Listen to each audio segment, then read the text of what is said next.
నేను ఇంతకన్నా అనకూడదు కానండి, చిన్నతనంలో ఆదర్శాలు చెప్పడం బాగుంటుంది.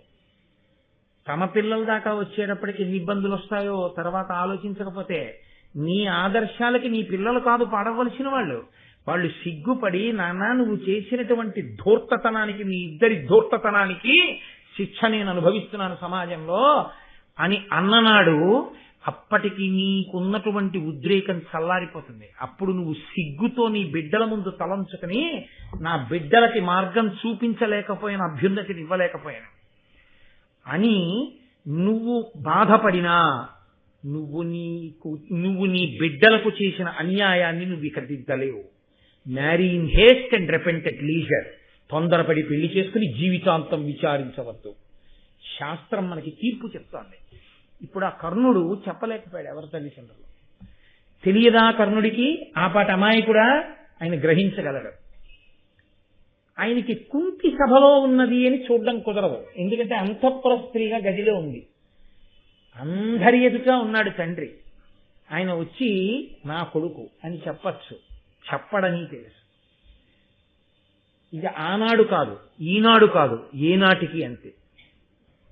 నేను మన్నింపబడదను కాక, నేను వాస్తవం మాట్లాడుతున్నాను. వాస్తవాన్ని విడిచి మాట్లాడి లోకాన్ని పాడు చేయడం అయితే పిచ్చి పిచ్చి మాటలు మాట్లాడడానికి ఇంత పవిత్రమైన వేదిక మీద నేను కూర్చోక్కర్లేదు. ఆయన ఊరుకున్నాడంతే. ఎప్పటికీ అంతేరా సమాజంలో, తస్మాత్ జాగ్రత్త జాగ్రత్త. ఇప్పుడు ఆయన ఎవరిని అడుగుతాడు? మౌనంగా ఊరుకున్నాడు. ధృతరాష్ట్ర మహారాజు గారి జీవితంలో మిగిలిపోయినటువంటి చాలా మంచి లక్షణం అంటూ ఏమైనా ఉంటే విదురుడితోటి చెలివి. ఆ విదురుడు సోదరుడైనా ఆయన మంచి చెప్తాడు కాబట్టి పక్కన పెట్టేయలేదు. తాను చెడు చేస్తున్నా, చెడు ఆలోచిస్తున్నా విదురుణ్ణి మాత్రం పిలిచి పెద్దపీట వేసి పక్కన కూర్చోపెట్టుకునేవాడు. కూర్చోపెట్టుకుని ఆయన్ని ప్రశ్నిస్తూ ఉండేవాడు. ఎవ్వరూ లేనప్పుడు రాత్రులందు నాకు నిద్ర పట్టట్లేదని విదురుణ్ణి పిలిచేవాడు. విదురుడు నిద్ర పట్టని వాళ్ళు కొంతమంది ఉంటారు, దొంగతనం చేసేవాళ్ళు, ఇతరుల స్త్రీల యందు వ్యామోహంతో ఉండేవాళ్ళు, తనది కానిది తనదిగా చేసుకుందామన్న పాపపుటాలోచన కలిగిన వాళ్ళు. ఇటువంటి వాళ్ళు నువ్వు నిద్ర పట్టకపోవడానికి ఇందులో ఏ వర్గానికి చెందిన వాడివి, లేకపోతే ఏదైనా రోగం ఉండాలి బాధ పెడుతూ శరీరంలో, నీకేమిటి కారణం, ఎందుకు నిద్ర పట్టదని అడిగేవాడు. అడిగితే ఉన్న మాట ఉన్నట్టు చెప్పేవాడు. నాది కానిది నాది చేసుకుందామని ప్రయత్నం చేసేవాడిని. పాండు కుమారులకు రాజ్యము ఇవ్వకుండా నా బిడ్డలకు దక్కేటట్టుగా ప్రయత్నం చేస్తుంటానందుకు నిద్ర పట్టదు అని చెప్పేవాడు. కానీ విదురుడు ఆయనకి నీతి బోధ చేస్తూ ఉండేవాడు. ఆ విదురుడితో పెట్టుకున్నటువంటి సాంగత్యం కారణంగా శ్రీకృష్ణ పరమాత్మ యొక్క విశ్వరూప దర్శనాన్ని చూడగలిగాడు. పరమాత్మ ఇచ్చినటువంటి దివ్యమైన నేత్రముల చేత. జీవితంలో కనీసం సత్సంగం అనేటటువంటిది, సత్పురుషులతోటి సాంగత్యం అనేటటువంటిది ఎంత అవసరమో, ఎందుకు విడిచిపెట్టకూడదు మనకి భారతం నిరూపణం చేస్తుంది. కాబట్టి ఎప్పుడు విదురుణ్ణి పక్కన పెట్టుకుని ఉంటాడు ధృతరాష్ట్రుడు. సరే, ధర్మరాజు గారి విద్యా ప్రదర్శనం పూర్తయింది. భీముణ్ణి దుర్యోధనుణ్ణి ఇద్దరిని పిలిచాడు ద్రోణుడు. పిలిచి వాళ్ళిద్దరిని ద్వంద్వ యుద్ధం చేయమన్నారు. ఎందుకంటే ఇద్దరు నేర్చుకున్నది ప్రధానంగా గదాయుద్ధమే కాబట్టి ఇద్దరు గదాయుద్ధాన్ని ప్రారంభం చేశారు. ఇద్దరి మధ్య ప్రారంభమైనటువంటి గదాయుద్ధం కేవలముగా వాళ్ళు నేర్చుకున్నటువంటి ఆ విద్యని ప్రదర్శించడానికి ప్రారంభం చేసిన దానిగా లేదు. ఎందుచేత అంటే నన్నయ్య గారు ఒక మాట అన్నారు, వీళ్ళు విద్యా ప్రదర్శనానికి వచ్చి నిలబడినప్పుడు వాళ్ళ కనుకొలుకులు ఎర్రబడ్డాయి అన్నారు. అంటే ఆంతరమునందు దుర్యోధనుడికి పాండవుల మీద కక్ష. ఈ దుర్యోధనుడు మన మీద కక్ష పట్టి ఉన్నాడు కాబట్టి దుర్యోధనుడి కన్నా పైచేయిగా ఉండాలన్న పాండవుల కోరికే. వీటి రెండిటి చేత వాళ్ళ కనుకొలుకులు ఎర్రబడ్డాయి. అందున భీమ దుర్యోధనులకు అవకాశం దొరకాలి, కానీ వాళ్ళ కడుపులో ఉన్నటువంటి కక్షని పగని వాళ్ళు దాచుకోలేరు. అందున ఇద్దరూ కలియబడేటటువంటి సన్నివేశం ఎక్కడైనా కనపడితే అది చాలా తీవ్రంగా ఉంటుంది భారతంలో. కాబట్టి ఇప్పుడు వాళ్ళిద్దరినీ ద్వంద్వ యుద్ధం చేయమన్నారు. అంతే. ఆ గదాయుద్ధం ఎంత ఘోరంగా ప్రారంభమైందంటే, అది ఎవరో ఇద్దరు అన్నదమ్ములు వాళ్ళు నేర్చుకున్న విద్య ప్రదర్శించడానికి అక్కడ గదాయుద్ధం చేస్తున్నట్లు లేదు. అవకాశం చిక్కితే ఇద్దరిలో ఒక్కరే అక్కడ ఉన్నటువంటి ఆ రంగస్థలం మీద మిగలాలన్నంత క్రోధంతో కొట్టుకుంటున్నారు. అవనీచక్రముపాఘాతహతి నల్లాడంగా అత్యుగ్ర భైరవ హుంకార రవంబునన్ వియదగారం బెల్ల భేదిల్ల పాండవ కౌరవ్య గదా విఘట్టన మకాండ ప్రోత్థమై భావి పాండవ కౌరణ్య రణాభిసూచన పటిష్టం వయ్య ఘోరాకృతిన్. నన్నయ్య గారు స్పష్టంగా ఒక విషయాన్ని తీర్పు చెప్తున్నారు. అవనీచక్రముపాదఘాతహతి అల్లాడంగా, వాళ్ళిద్దరి యొక్క ఆ యుద్ధమునందు కలిగినటువంటి ఆవేశము చేత ఒండరులు భూమి మీద తిరుగుతూ వాళ్ళు గదలు పెట్టి కొట్టుకుంటుంటే ఈ భూచక్రమే గడగడలాడిందిట. అత్యుగ్ర భైరవ హుంకార రవంబునన్ వియదగారం బెల్ల భేదిల్లా, వాళ్ళు ఆ గదతో కొట్టుకునేటప్పుడు శక్తిని బాగా, ఎంత శక్తిని విడుదల చేసి ఆ గదయందు ప్రవేశపెడితే ఆ గదాఘాతము అంత తీవ్రంగా ఉంటుంది. ధనుర్విద్యలో బాణం వేసేటటువంటి వాడు మంత్రప్రయోగం చేస్తాడు, అందుకని మౌనంగా ఉంటారు. ఉండి ఆ మంత్రాన్ని ఒక్కసారి స్ఫురించగానే దాన్ని ఆ బాణం మీదకి ఆవాహన చేసి విడిచిపెడతారు. అందుకని విలువిద్యయందు పెద్ద కేకలు అరుపులు ఉండవు. కానీ గదాయుద్ధం అటువంటిది కాదు. గదాయుద్ధం శరీర బలానికి సంబంధించినటువంటిది. ఈ శరీర బలానికి సంబంధించిన విషయంలో ఒక మెళకువ ఒకటి ఉంటుంది. కేవలం బలాన్ని ప్రదర్శించడానికి మీరు ఒంట్లో ఉన్న బలాన్ని ఉపయోగించడం పూర్తి స్థాయిలో ఎప్పుడు కుదురుతుందంటే ఆ గదతో యుద్ధం చేసేటప్పుడు నోటితో పెద్ద అరుపు అరుస్తూ ఉండాలి. అలా అరవకుండా శరీరంలో ఉన్న బలం పూర్తిగా ప్రకటన అవ్వదు. అందుకే మీరు చూడండి, ఆఫీస్లో కూర్చుని ఫైల్స్ పట్టుకుని ఉద్యోగం చేసేవాడు ఎంత నిశ్శబ్దంగా ఉంటే అంత బాగా పనిచేస్తాడు. చాలా కఠినమైనటువంటి బరువులెత్తి కష్టపడేవాడు ఎంతంత కేకలేస్తే అంత బాగా పనిచేస్తాడు. మీరు చూడండి, పెద్ద పెద్ద ఇనప కమ్మిలవి మోసేవాళ్ళు, ఏదైనా బరువైనటువంటి దాన్ని తోసేవాళ్ళు, దానికి ఏ అర్థమేమి ఉండదు. వాళ్ళు ఏదో ఒక పాట అందరూ కలిసి, నేను ఫుడ్ కార్పొరేషన్లో పనిచేస్తున్నప్పుడేమి ఇప్పుడు చేస్తున్నాను, ఆ వ్యాగన్స్ తోస్తూ ఉండేవారు. తోసేటప్పుడు అది శరీర బలానికి సంబంధించిన విషయం కదండి. ఒకడు ఏదో పాట, దానికి అర్థం ఉండదు. రాజమండ్రి రైలు అంటాడు, హై సోప్ అంటుంటారు. రాజమండ్రి రైలు ఏంటిది, అందులో బియ్యం బస్తాలేసి అంటే ఆ పాటకు అర్థమేమి ఉండదు. ఏదో ఒకటి హుట్ అన్నాడు అనుకోండి, దూకేటప్పుడు బాగా దూకగలుగుతాడు. నిశ్శబ్దంగా దూకన్నారు అనుకోండి, ఓ అడుగు ముందుకి దూకుతాడు. అది ఆ అరుస్తే తప్ప, అది పెద్ద కేకల నోట్లోంచి వస్తే తప్ప దానికి తగినట్టుగా ఉండదు ఆ యుద్ధం. ఎంత భీకరంగా ఉందంటే వాళ్ళ కళ్ళు అలా ఉన్నాయి. వాళ్ళు గదని ఆ ప్రహారం చేసేటప్పుడు వాళ్ళ శరీరంలోంచి విడుదలవుతున్న శక్తి గదలోకి ప్రవేశించి గదని గద తాకుతున్నా, ఆ గద శరీరానికి తగిలిన అయ్య బాబోయ్ ఆ ప్రహారానికి ఇంకా బ్రతికొండడమే అన్నట్టుంది. పైగా వాళ్ళు అరుచుకుంటూ కొట్టుకుంటుంటే ఆ అరుపులకి ఆకాశం బద్దలైపోయిందా అన్నట్టుంది. అంత పెద్ద అరుపులు అరుస్తూ కొట్టుకుంటున్నారు. పాండవ కౌరవ్య గదా విఘట్టన మకాండ ప్రోత్థమై పాండవ కౌరణ్య రణాభిసూచన పటిష్టం భయ్య ఘోరాకృతి. ఇది రాబోయేటటువంటి కాలంలో కురుక్షేత్ర యుద్ధం ఎలా ఉంటుందో తలపింపచేస్తోంది అన్నారు నన్నయ్య గారు. అంటే అక్కడ యుద్ధం రాజ్యం కోసం చేసుకున్నారు. రాజ్యం కోసం యుద్ధం చేసుకున్నప్పుడు మనసులో కోరికతో కొట్టుకున్నారంటే, నువ్వు ఉండకూడదని కొట్టుకోవడం ఎలా కొట్టుకున్నారో ఇప్పుడు కూడా అలాగే కొట్టేసుకుంటున్నారు. అంటే అది విద్యా ప్రదర్శనమైందా, రణోత్కంఠగా మారిపోయిందా? అంటే ఇంకా కొంతసేపు వాళ్ళని అలా విడిచిపెట్టారనుకోండి, పరిణతి లేదు. ఇంకా పిల్లలు ఎవరు ధర్మం తప్పినా లేదా ధర్మంగా కొట్టుకున్నా ఎవరో ఒక్కరు మాత్రమే మిగిలారనుకోండి, అది విద్యా ప్రదర్శనం ఎందుకు అవుతుంది? అది యుద్ధమే అయిపోతుంది. రెండు, అది చచ్చిపోలేదు ఎవరు, ఇద్దరు. కానీ ఒకడు ఓడిపోయాడు, ఒకడి చేతిలో ఉన్న గద ఎగిరిపోయింది, నేల మీద పడిపోయాడు. రెండవ వాడు గద ఎత్తి కొట్టబోయే సమయంలో ఓడిపోయానని అంగీకరించాడు. ఇది ఎవరి వైపు జరిగిన ఈ ఓటమి అన్నది పరిణామములు ఉత్తరక్షణం తీవ్రంగా ఉంటాయి. పరిస్థితి తీవ్రంగా ఉంది. కౌరవ పాండవుల మధ్య సఖ్యత లేదు, ప్రాణాలే తీసుకోవడానికి సిద్ధంగా ఉన్నారు.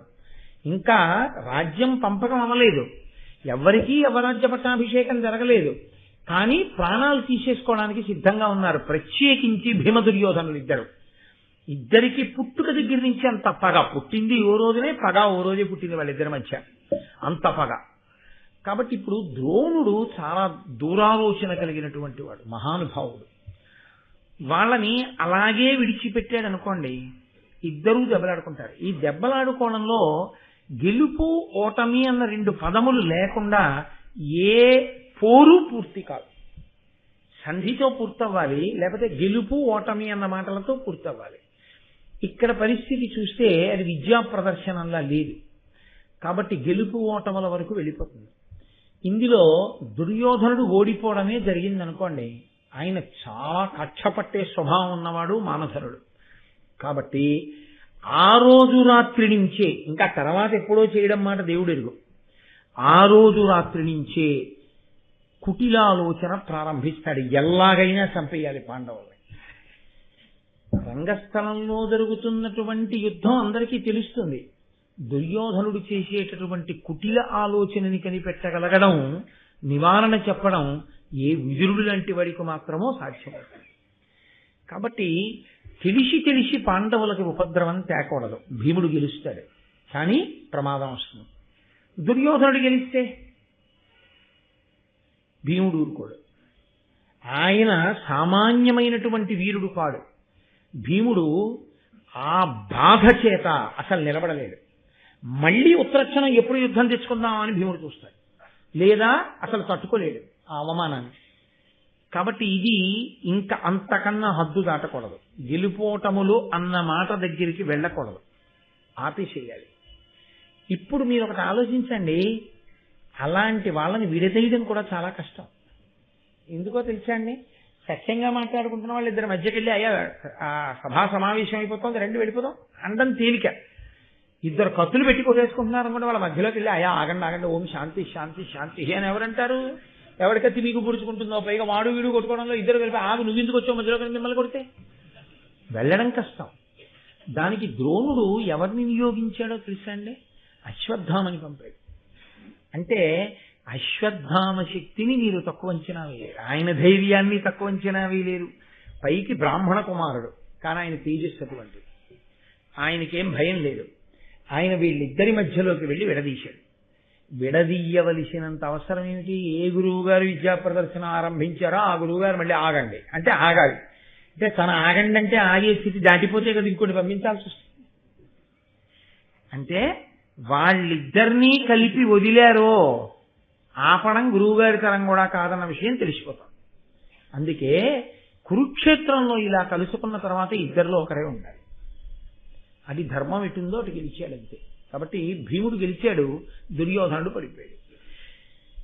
ఇది చూడడానికి పిల్లల యొక్క అస్త్ర విద్యాభ్యాసంలా ఉంటుంది. అస్త్ర విద్యాభ్యాసం ఎంత బాగా చేశారు అన్నది ప్రదర్శించడానికి ఏర్పాటు చేసిన రంగస్థలంలా కనపడుతుంది. కానీ ఈ అంకం మహాభారతంలో ఏం చేసిందంటే చాలా చాలా విషయాలకి తెర తీసింది కొత్తగా.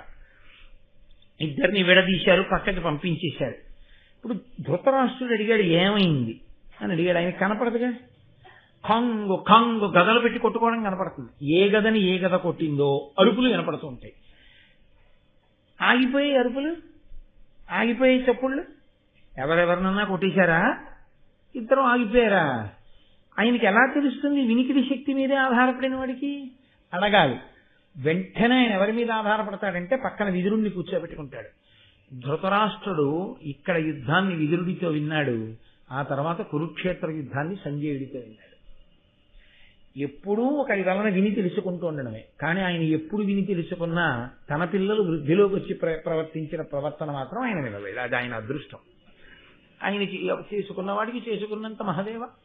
కాబట్టి ఇప్పుడు విదురుడు చెప్తున్నాడు, ఆ రాజసుతుల విద్యా పారగ పటు చేస్థితముల పరువడి అద్గాంధారీ ధృతరాష్ట్రులకతి ధీరుడు విదురుండు చెప్పి తెలుపుచునుండెన్.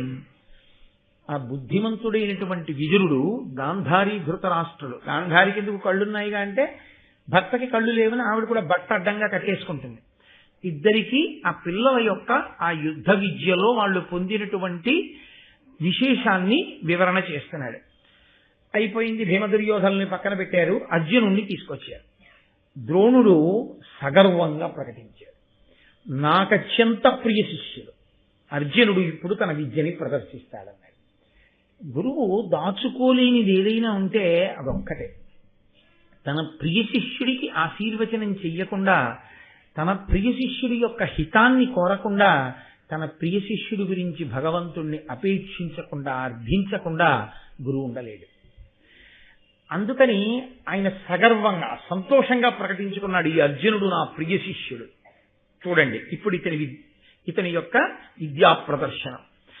హారి విచిత్ర హేమ కవచావృతుండు, ఉన్నత చాపచారు దీర్ఘోర్భుజుండు, భాస్వదసితోత్పలవర్ణుడు, సేంద్ర చాప శంపారుచి మేఘమో అనగా, పాండవ మధ్యముడొప్పి బద్ధ తునీరుడు రంగమధ్యమున నిల్చే జనంబులు తన్ను చూడగన్.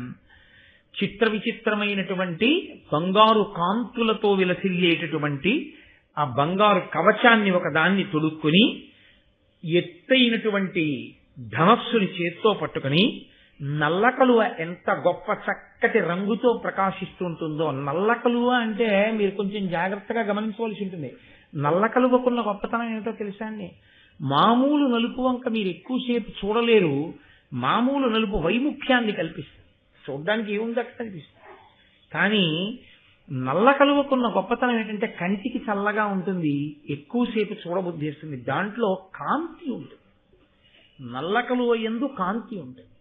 పైగా నల్ల కలువలో చాలా చల్లదనం ఉంటుంది. నల్ల కలువలోకి మీరు ఇలా చూస్తే మీకు కళ్ళకి హాయిగా అనిపిస్తుంది. కళ్ళకి హాయిగా అనిపిస్తే మనసు కూడా ఉల్లాసంగా ఉంటుంది. అందుకే నిద్రపోయే వాళ్ళు ఎర్రటి లైటు పచ్చటి లైటు వేసుకోరు, నీలం లైట్ వేసుకుంటారు. ఆ కాంతి కనురెప్పల మీద పడితే చల్లగా ఉండి నిద్రపడుతుంది. అందుకని నల్ల కలువకి అదొక శక్తి. అది కేవలం నల్లగా ఉంటుందని మీరు అనుకోకూడదు. అందులో ఒక అద్భుతమైన కాంతి ఉంటుంది. అది బహుధా ఆకర్షణీయం. అసలు యథార్థంగా చెప్పాలంటే తెల్ల కలువ కన్నా ఎర్ర కలువ కన్నా చాలా అందమైన కలువ ఏదో తెలుసా అండి? నల్ల కలువే. అందుకే శంకరాచార్యులు వారు అమ్మవారి కన్నుల గురించి చెప్తే దృశాద్రాఘీయస్యా దరదలిత నీలోత్పల రుచా అంటారు. అందున విచ్చుకోకుండా ఉండేటటువంటి నల్ల కలువ అందమే వేరు. ఆ మధ్యలో దుద్దు కొంచెం ఇలా లోపలికి విప్పి చూస్తుంటే అడుగున నీటి బిందువులు కూడా ఉంటాయి. ఎంత అందంగా ఉంటుందో ఆ తడి. అమ్మవారి కన్ను గుడ్డుకి ఎప్పుడు తడి ఆరిపోయిన కన్ను ఉండకూడదు కదా. అమ్మవారి కన్ను అంత అందంగా ఉందని చెప్పడానికి శంకరాచార్యులు వారు దాన్ని ఉపమానంగా స్వీకరించారు. అర్జునుడి యొక్క దేహ కాంతి అంత నల్ల కలువ యొక్క కాంతితో ఉంటుంది. కానీ మన వాళ్లకున్న గుణం ఏమిటో తెలుసా అండి? దేవతల రంగులు మార్చేయడం అంటే మన వాళ్ళ తర్వాత. అసలు దేవతలు ఏ రంగులో ఉంటారో ఆ రంగు అంటే వాళ్ళు పుట్టుకతో ఏదో వచ్చిన రంగు కాదు, అది వాళ్ళ గుణాన్ని ప్రకటిస్తుంది. ఆ రంగు అసలు మనం వెయ్యం. పరమశివుణ్ణి ఎక్కడ చూడండి నీలంగా ఉంటాడు. అదేం ప్రారంభమో నాకు అర్థం కాదు. ఆయన అసలు నీలంగా ఉండనే ఉండడు. ఆయన స్ఫటికమణి నిభం తెల్లగా ఉంటాడు. నల్లగా ఉంటుంది మా అమ్మ పార్వతీదేవి. అమ్మవారిని ఎర్రగానో తెల్లగానో అమ్మవారిని వేస్తారు, నల్లగా పరమేశ్వరుడిని వేస్తారు, నీలంగా తీసుకెళ్లి హనుమని నిల్చోబెడతారు. ఆయన బంగారుపు ముద్ద ఎలా ఉంటుందో అలా ఉంటారు. ఆయన బంగారు కాంతితో ఉంటాడు. ఆయన అసలు ఆ బంగారు రంగే వీరు హనుమకి. తెల్లగా ఉంటుంది సరస్వతీదేవి. శంకరుడి చెల్లెలు సరస్వతి, అందుకని వాళ్ళిద్దరూ తెలుపు. విష్ణువు చెల్లెలు పార్వతి, అందుకని వాళ్ళిద్దరూ నలుపు. బ్రహ్మగారి చెల్లెలు లక్ష్మి, అందుకని వాళ్ళిద్దరూ ఎరుపు. ఏ అన్నా చెల్లెలు ఆ రంగులో ఉంటారు. కానీ మన వాళ్ళ రంగులు వేరు. సరే, ఇప్పుడు ఆ రంగులు, దాని గుణాలు, దాని విశేషం, దాని విచిత్రం, ఆ బంధుత్వాలు అంత వేరే శాస్త్రం. ఇప్పుడు మళ్ళీ ఆగడం ఎందుకు. కానీ కాబట్టి నల్ల కలువ ఎలా ఉంటుందో అటువంటి కాంతితో, అటువంటి వర్ణంతో ఉన్నాడు అర్జునుడు. ఆయన ధనస్సు పట్టుకు నిలబడితే ఎలా ఉన్నాడంటేట ఇంద్రధనస్సు విరిచినటువంటి నల్లమబ్బు ఎలా ఉంటుందో అలా ఉన్నట్టు. అది నిజంగా చాలా గొప్ప అందం. ఆకాశం వర్షాకాలం వచ్చినప్పుడు సాయంకాలం అయ్యేటప్పటికి దట్టంగా మబ్బు పట్టి రాత్రి 7 గంటలకో ఒక్కసారి గాలి మారిపోయి పెద్ద గాలి వచ్చి దుమ్ము రేగిపోయి ఉత్తర క్షణం మన ప్రయత్నం అక్కర్లేదు, చాలా తేలిగ్గా పోయేది కరెంటు. కాబట్టి లోకమంతా చీకటి అయిపోతుంది. లోకమంతా అన్నమాట ఎందుకు, మన రాష్ట్రం చీకటి అయిపోతూ ఉంటుంది. ఆ రోజు తొందరలో పోయి ప్రకాశవంతం అగుగాక మనం ఇలా చూసేటప్పటికీ ఊరంతా చీకటే కాబట్టి కొత్తగా వెలుతురు ఒక దీపం కనపడదు ఆ సమయంలో. అప్పుడు తళుక్కన మెరుపు మెరిస్తే నల్లటి ఆకాశంలో మెరిసినటువంటి ఆ మెరుపుతో సౌదామినితో కూడినటువంటి ఆ నల్లమబ్బు అందాన్ని మీరు అనుభవించాలి. అద్భుతం అసలు. ఊరు ఈ చివరి నుంచి ఆ చివరి వరకు ఒక్కసారి ఏదో ఫ్లాష్ వెలుతురు కనపడినట్లుగా కనపడుతుంది. నాకెవరో మొన్న ఒక ఇది పంపించారు, వర్షం వస్తోంది, మెరుపులు మెరుస్తున్నాయి, పిల్లాడు భయపెడతాడని తల్లి గబగబా వెళ్ళి స్కూల్ నుంచి తీసుకొస్తాడు. తీసుకొస్తుంటే మెరుపు మెరిచినప్పుడల్లా పిల్లాడు ఆగిపోయాడు నవ్వేవాడు. అయితే నువ్వు భయపడతావని నేను వచ్చి నిన్ను స్కూల్ నుంచి తీసుకెళ్తున్నాను, నువ్వు మెరుపు మెరిచినప్పుడల్లా ఆగి నవ్వుతావేమిటి అంది తల్లి. అంటే ఆయన అన్నాడు, అమ్మ నువ్వే చెప్పావు కదా భగవంతుడికి మనం అంటే చాలా ప్రీతని. పరమేశ్వరుడు స్కూల్కి వచ్చి నువ్వు నన్ను తీసుకెడుతుంటే చిన్నతనంలో నేను స్కూల్ నుంచి ఇంటికి వెళ్ళిపోతున్న ఫోటోలు తీసుకోవాలని ఇవాళ కెమెరా పట్టుకుని వచ్చి ఫోటోలు తీస్తున్నాడు. మరి ఫోటో తీసేటప్పుడు నవ్వుతూ పడద్దు, అందుకని ఆయన కెమెరా తలుపు మనిపించినప్పుడు నవ్వుతూ కనపడ్డానమ్మా అన్నాడు. వీడి గురించి ఆయన భయపడిపోయాను, నా తల్లి చల్లబోయింది. తల్లి నేర్పిన భక్తి వాడు ఆకాశంలో మెరుపులో కూడా పరమేశ్వరుడు తండ్రి ఫోటో తీసుకుంటున్నాడని నవ్వుతూ నించునేవట్టు దానికి ఎదురుకుండా. ఎవరి దృష్టికోణం వారిది, ఎవరి ఐశ్వర్యం వారిది. కాబట్టి ఆయన ధనస్సు పట్టుకు నిలబడితే నల్లమబ్బు మధ్యలో మెరిచినటువంటి మెరుపుతీగ ఎలా ఉంటుందో, మెరుపుతీగతో కూడిన మబ్బు ఎలా ఉంటుందో అలా ఉన్నాడు. అటువంటి వాడు అక్కడ ఉన్నటువంటి వాళ్ళందరూ తెల్లబోయి అబ్బా ఏమి అర్జునుడు అని చూస్తుంటే అందులో ఆ చేతులు అటువంటి చేతులు.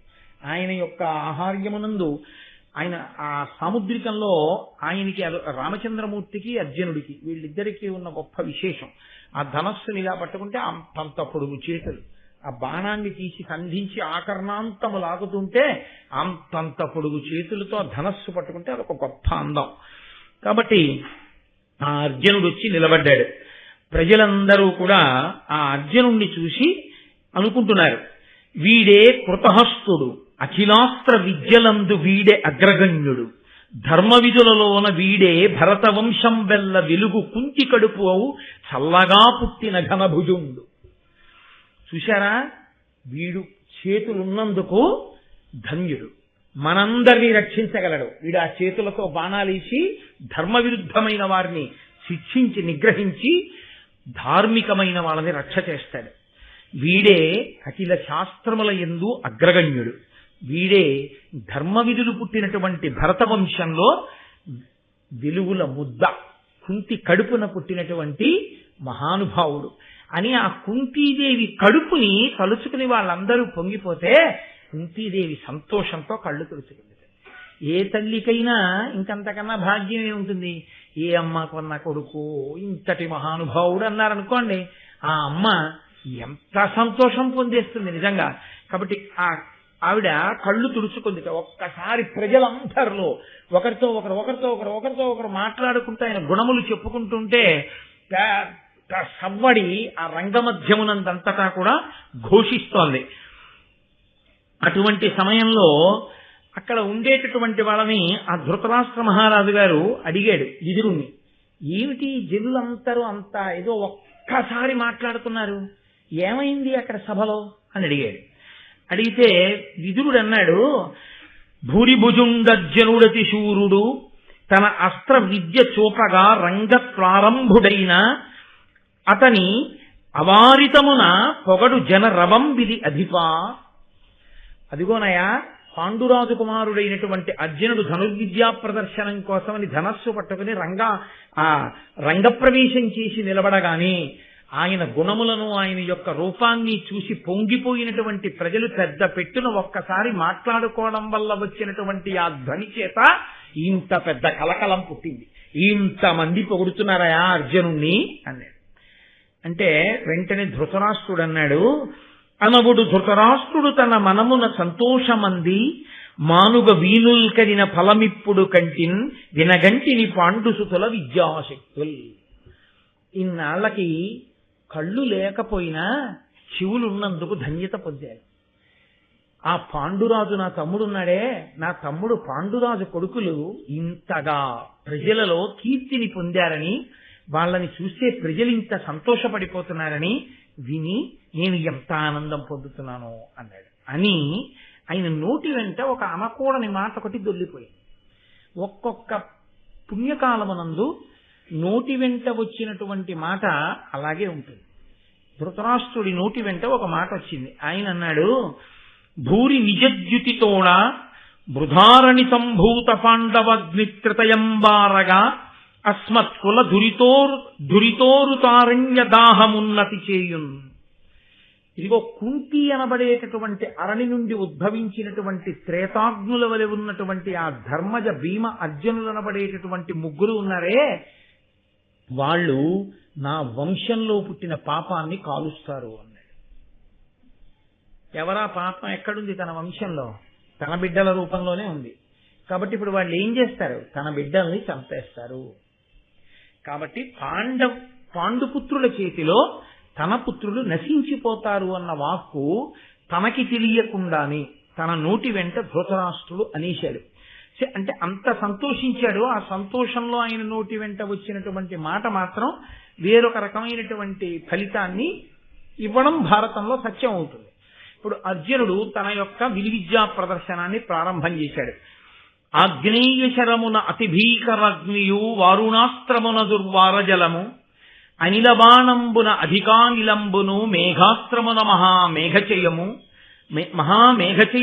పుట్టించు మరియును భూమిబాణంబున భూప్రవిష్టుండగు భూరి ఘోర శైల బాణంబున శైలరూపమును దాల్చు వీరుండు అదృశ్యాస్త్ర విద్య పేర్మి తానదృశ్యదేహుండగు తక్షణంబా హ్రస్వుడగు దీర్ఘుడగు సూక్ష్ముడగు రయంబుతోడ రథ మధ్య గతుడగు దుర్గతుండునగు మహీతల గతుడగు అద్భుతముగా.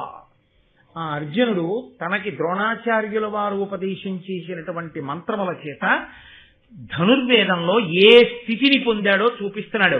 ఆగ్నేయ శరమున అతి భీకరాగ్నియు, ఆగ్నేయాస్త్రాన్ని ప్రయోగించి భయంకరమైనటువంటి అగ్నిహోత్రాన్ని సృష్టించాడు. వారుణాస్త్రమున దుర్వార జలము, ఆయన వెంటనే వారుణాస్త్రాన్ని ప్రయోగించి పెద్ద నీటిని సృష్టించాడు. చిత్రం ఏమిటంటే అర్జునుడు విలువిద్యా ప్రదర్శనం చేస్తున్నప్పుడు అందరూ సంతోషించారు. భీమ దుర్యోధనులు కొట్టుకుంటున్నప్పుడు సభ రెండు కింద విడిపోయింది. భీముడి వైపు వాళ్ళు దుర్యోధనుడు నశించాలని, దుర్యోధనుడి వైపు వాళ్ళు భీముడు నశించాలని, వాళ్ళిద్దరి మధ్య పగ ప్రేక్షకుల్లో కూడా వెళ్ళింది. అర్జునుడి విషయంలో అందరూ సంతోషించారు. కాబట్టి వారుణాస్త్రమున దుర్వార జలము అనిల బాణంబున అధికానిలంబును మేఘాస్త్రమున మహామేఘచయము, వాయవ్యాస్త్రాన్ని ప్రయోగించి బ్రహ్మాండమైనటువంటి గాలిని సృష్టించాడు. మేఘాస్త్రమును ప్రయోగించి గొప్ప మేఘాలు సృష్టించాడు. అలాగే భూమి బాణాన్ని వేసి తాను భూమి లోపలికి వెళ్ళిపోయి మళ్ళీ భూమిలోంచి పైకొచ్చాడు. అలాగే శైల బాణాన్ని ప్రయోగించి తాను ఒక పెద్ద పర్వతం కింద మారిపోయాడు. మళ్ళీ తాను మామూలు రూపాన్ని పొందేశాడు. అదృశ్య బాణాన్ని ప్రయోగించి తాను అదృశ్యం అయిపోయాడు మేఘనాథుళ్లాగా. మళ్ళీ ఆ రంగస్థలం మీద ప్రత్యక్షమైపోయాడు. అంతలోనే వేరొక మంత్రాన్ని ప్రయోగించి తాను భూమి మీద పొట్టివాడైపోయాడు. అంతలోనే మళ్ళీ యథాస్థితిని పొందాడు. మళ్ళీ అంతలో ఇంకో మంత్రప్రయోగం చేసి తాను చాలా పెద్దగా పొడుగ్గా ఉన్నవాడిగా అయిపోయాడు. అంతలోనే సూక్ష్మ శరీరం ఉన్నవాడిగా అయిపోయాడు. అంతలోనే పరిగెత్తుకుంటూ వెళ్ళిపోతున్నటువంటి ఏనుగుల మీద, గుర్రాల మీద, రథాల మీద ఎగిరి దూకాడు, వాటిని నడిపాడు. అంతలోనే ఒక గుర్రాలతో కూడినటువంటి రథం వేగంగా వెళ్ళిపోతుండగా పరిగెత్తుకుంటూ వెళ్లి ఎగిరి దాని నొగల మీద కూర్చుని ఆ గుర్రాల కళ్యాలు పట్టుకుని ఆ రథాన్ని సక్రమమైన మార్గంలో నడిపాడు. పరిగెత్తేటటువంటి సింహం, పులి, పంది ఇలాంటి వాటిని విడిచిపెడితే ఒక్కొక్క దాని నోట్లో 5 బాణాలు తప్పున ప్రయోగం చేశాడు. ఆవు కొమ్మును ఒకదాన్ని తీసుకొచ్చి అక్కడ కడితే ఆ కొమ్ము మీద 21 బాణములను వరుస క్రమంలో ప్రయోగించి చూపించాడు. ఇన్నిటిని ఏకధాటిగా, ఇంకా మాట్లాడడానికి ఏం లేదు భీమ దుర్యోధనుల యుద్ధంలాగా. అర్జునుడు ఒకదాని వెంట ఒకటి చేసేస్తుంటే ఆయన యొక్క విలువిద్యా ప్రదర్శనానికి, ఆయన యొక్క నైపుణ్యానికి, ఆయన యొక్క శౌర్యానికి, ఆ తేజస్సుకి, ఆ అందానికి ముగ్ధులైపోయి సభంతా అలా నోళ్లు తెరిచి కన్నులు రెప్పవేయడం మర్చిపోయి అర్జునుడి వంక అలా చూస్తూ ఉండిపోయారు. అంతే. అకస్మాత్తుగా అర్జునుడు ఆ రంగమధ్యంలో ఇంత గొప్పగా ప్రదర్శనం చేస్తున్నాడు. అందరూ చూస్తున్నారు. ఎవ్వరూ ఊహించలేదు. గబగబా పరిగెత్తుకుంటూ మధ్యలోకి ఒక వ్యక్తి వచ్చాడు. చూడండి, ఏదో మంచి ఆట రసకందాయంగా జరుగుతుంటే ఎవరో గబగబా ఆ క్రీడా మైదానంలో ఒక పరిగెత్తుకొస్తే అందరి దృష్టి ఎలా మరడిపోతుందో అలా ఒక ఆయన గబగబా వచ్చాడు. సాలప్రాంశు నిజోజ్వల కవచు శశ్వత్కుండలోద్భాసితున్ బాలార్క ప్రతిమున్ శరాసనధరున్ బద్ధోగ్రస్త్రింశి శౌర్యాలంకారు సువర్ణవర్ణు ఘను కర్ణాఖ్యున్ జగత్కర్ణ పూర్ణాలోలగ్గును చూచి చూపరు ప్రభూతాశ్చర్యులై రచ్చటన్. ఆ వచ్చినటువంటి వాడు మెరిసిపోతున్నటువంటి సహజమైన కుండలాలు. అవి తెచ్చిపెట్టుకున్నవి కావు. ఆ చెవులకి సహజమైనటువంటి కుండలాలతో, సహజమైనటువంటి కవచంతో, బ్రహ్మాండమైనటువంటి చేతిలో పట్టుకున్నటువంటి ధనస్సుతో, సూర్యుడు బాలసూర్యుడై భూమి మీద నడుస్తున్నాడా అన్నట్టుగా బాలసూర్యుని యొక్క తేజస్సుతో, బంగారు రంగు కాంతితో మెరిసిపోతున్నటువంటి కర్ణుడు ఆ రంగంలోకి ప్రవేశించి ద్రోణాచార్యుల వారికి ఒక నమస్కారం చేసి అర్జునుడి వంక చూసి వెంటనే అన్నాడు, నీవా కడు నేర్పు కాడవు కావలవదు వీని గొన్ని గరచిత మేము నీ విద్యలెల్ల చూపుదు మే వీరుల సూచి మేలు మేలని పొగడం. ఏవి నువ్వే పెద్ద వీరుణ్ణి అనుకుంటున్నావా? నీకే విద్యలొచ్చు అనుకుంటున్నావా? నీకేవచ్చో మాకు వచ్చు, మేము చూపిస్తాం ఆ విద్యలని అన్నాడు. ఇందులో ఒక చిత్రం ఒకటి ఉంది. అర్జునుడు కూడా ఇలా రావచ్చు, అలా రాలేదు. గురువుగారు వెళ్ళమన్నప్పుడు వెళ్ళాడు. గురువుగారు ఆ విద్యా ప్రదర్శనం చెయ్యమన్నప్పుడు చేశాడు. కర్ణుడు కూడా రావచ్చు, తప్పేం లేదు. కానీ కర్ణుడు వచ్చేటప్పుడు గురువుగారి అనుమతి వేడి గురువుగారు ఎలా విద్యా ప్రదర్శనం చెయ్యమంటే అలా చెయ్యాలి. అంతేకాని అంతమంది పెద్దలు కూర్చునుండగా అంతకుముందు విద్యా ప్రదర్శనం చేశాడు ఒక వ్యక్తి, నువ్వు చెయ్యగలవు, అర్జునుడితో ఎందుకు? ఆయన ఏమైనా నేనే చేయగలేని వాడినని కానీ ఒక్క మాట అర్జునుడు ఇప్పటి వరకు మాట్లాడినట్టు భారతంలో ఏమైనా ఉందా? ఏమీ లేదు. గురువుగారు చేయమన్నారు, ఆయన చేశాడు. అర్జునుడిని ఎందుకు తెప్పిపడవడం? అంటే భీముడి మీద దుర్యోధనుడికి ఎంత కక్షో అర్జునుడి మీద అంత కక్ష ఉన్నవాడు ఒకడున్నాడని భారతంలో ఇప్పటి వరకు మనకు తెలియదు. అంటే ఇదే మొదటిసారి భారతం వింటుంటే.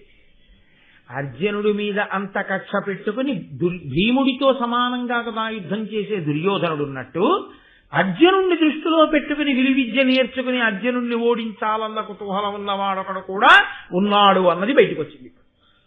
ఇది కుమారాస్త్ర విద్యా ప్రదర్శనంలో జరిగిన గమ్మత్తు ఏమిటంటే అర్జునుడి మీద కక్ష ఉన్నవాడెవరు ఇప్పుడు బయటపడ్డాడు. బయటపడి అర్జునుడిని అధిక్షేపించాడు. అధిక్షేపిస్తే ఆయన మాట్లాడగానే నన్నయ్య గారు ఎంత అందంగా మాట్లాడతారండి అనినా ఇనతనయు పలుకులు జనులకు విస్మయము సవ్యసాచికి కోపంబును సిగ్గును మరి దుర్యోధనునకు ప్రీతియును చేసే తక్షణమాత్రం. ఆ సమయంలోనే ఆయన అనిన ఇనతనయు పలుకులు ఆ సూర్యుని యొక్క కుమారుడైనటువంటి కర్ణుడు పలికినటువంటి పలుకులు ఏవైతే ఉన్నాయో అవి 3 రకాలుగా ప్రకాశించాయి, 3 ఫలితాలు తీసుకొచ్చాయి. జనులకు విస్మయము, ఎవర్రా ఇతను మనం ఎప్పుడు చూడలేదు, అయ్య బాబాయ్ అతనే అంత బాగా చేస్తున్నాడంటే నీకే వచ్చా నాకు వచ్చంటున్నాడు. కాబట్టి జనులకు ఆశ్చర్యం కలిగింది. 2 సవ్యసాచికి కోపంబును సిగ్గును. సవ్యసాచి అంటే 2 చేతులతో బాణం వేయగలిగిన వాడు.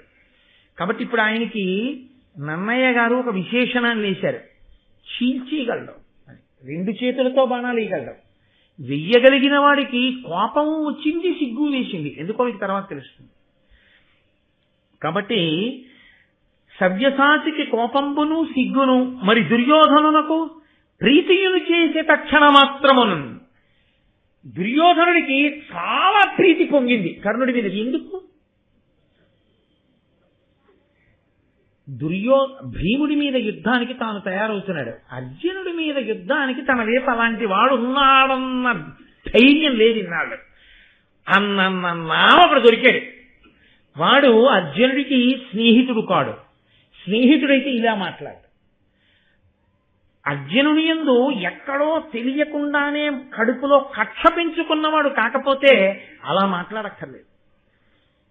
ద్రోణాచార్యుల వారిని అడగాలి, పెద్దవాడు భీష్ముడిని అడగాలి, లేకపోతే కృపాచార్యుల వారిని అడగాలి. అయ్యా నేను కూడా విలువిద్య నేర్చుకున్నాను, నాకు ఒక అవకాశం ఇవ్వండి.